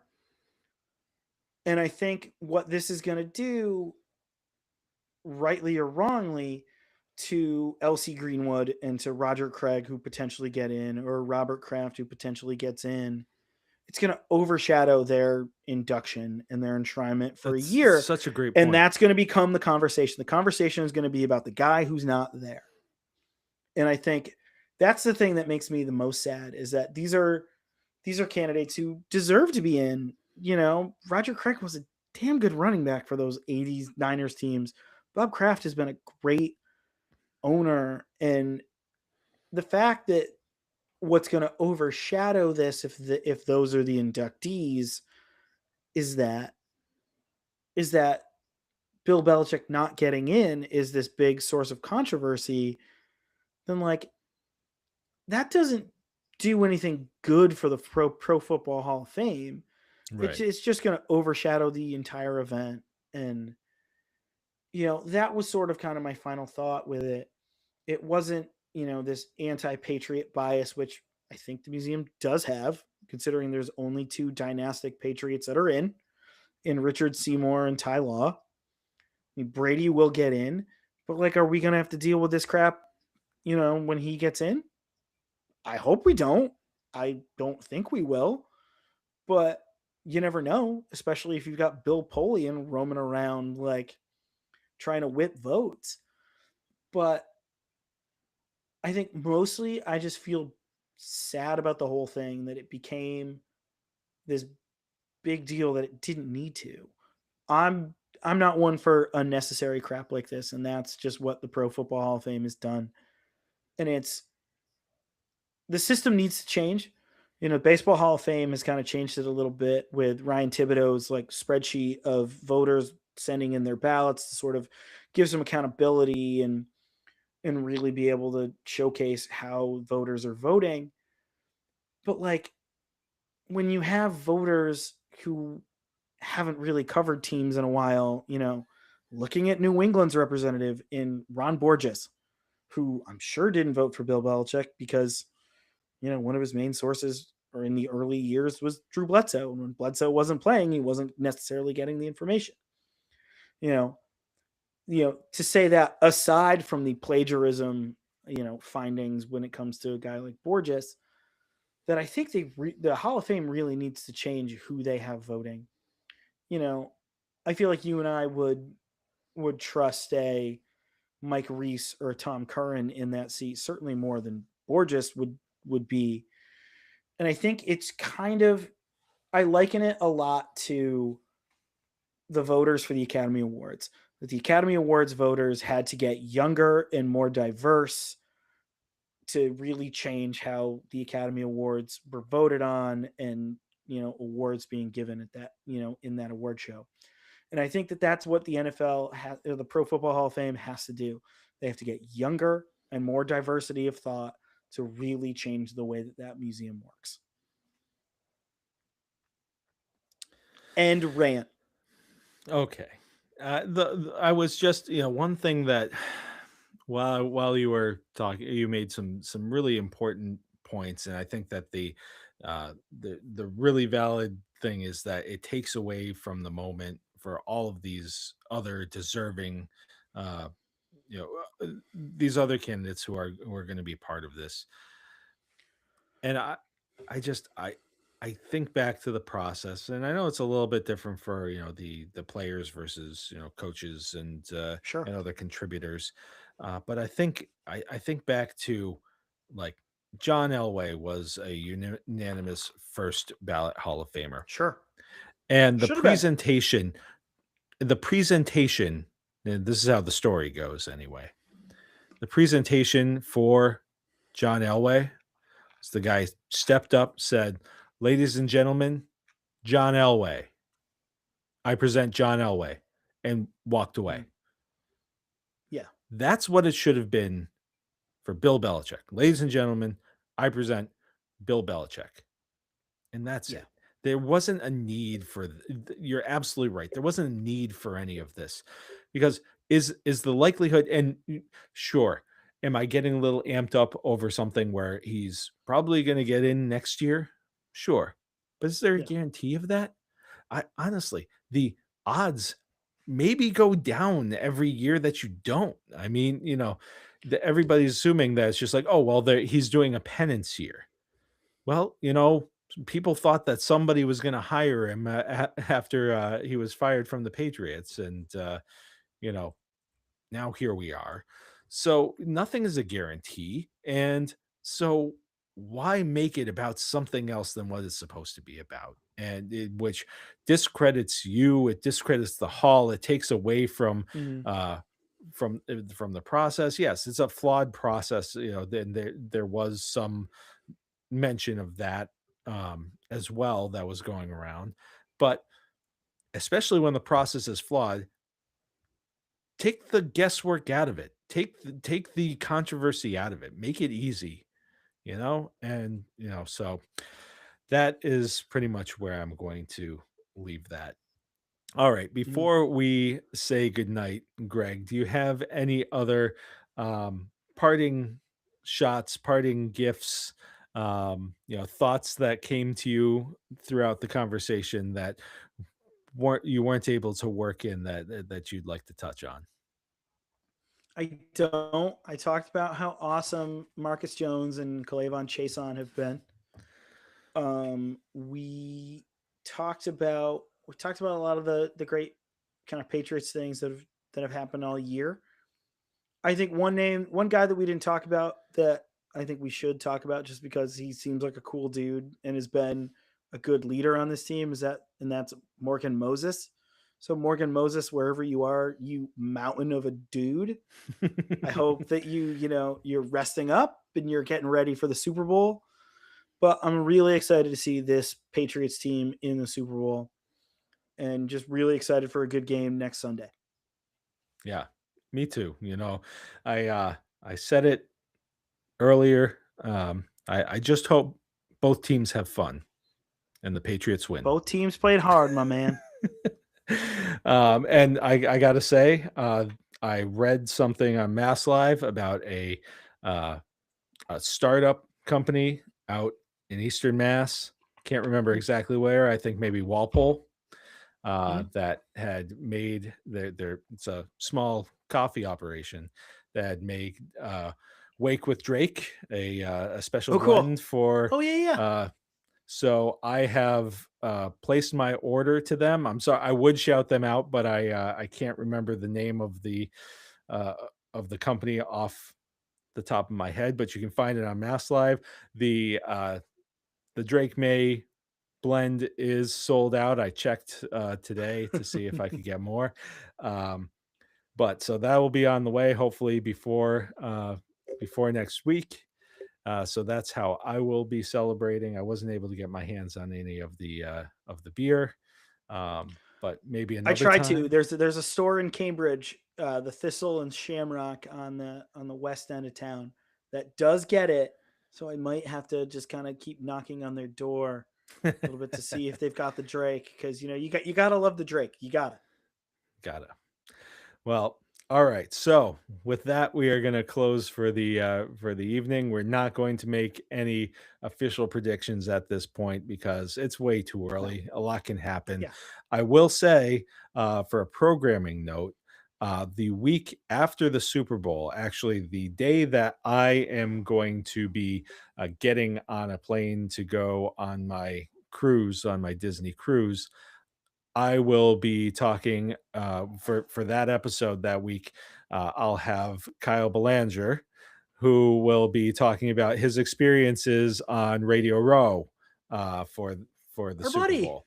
So yes, so Kyle is he's a great media professional and educator, and for a long time now he's been helping out, doing a lot of the behind the scenes running around and facilitating things on Radio Row, and he's gotten to have a lot of cool experiences and meet a lot of cool people.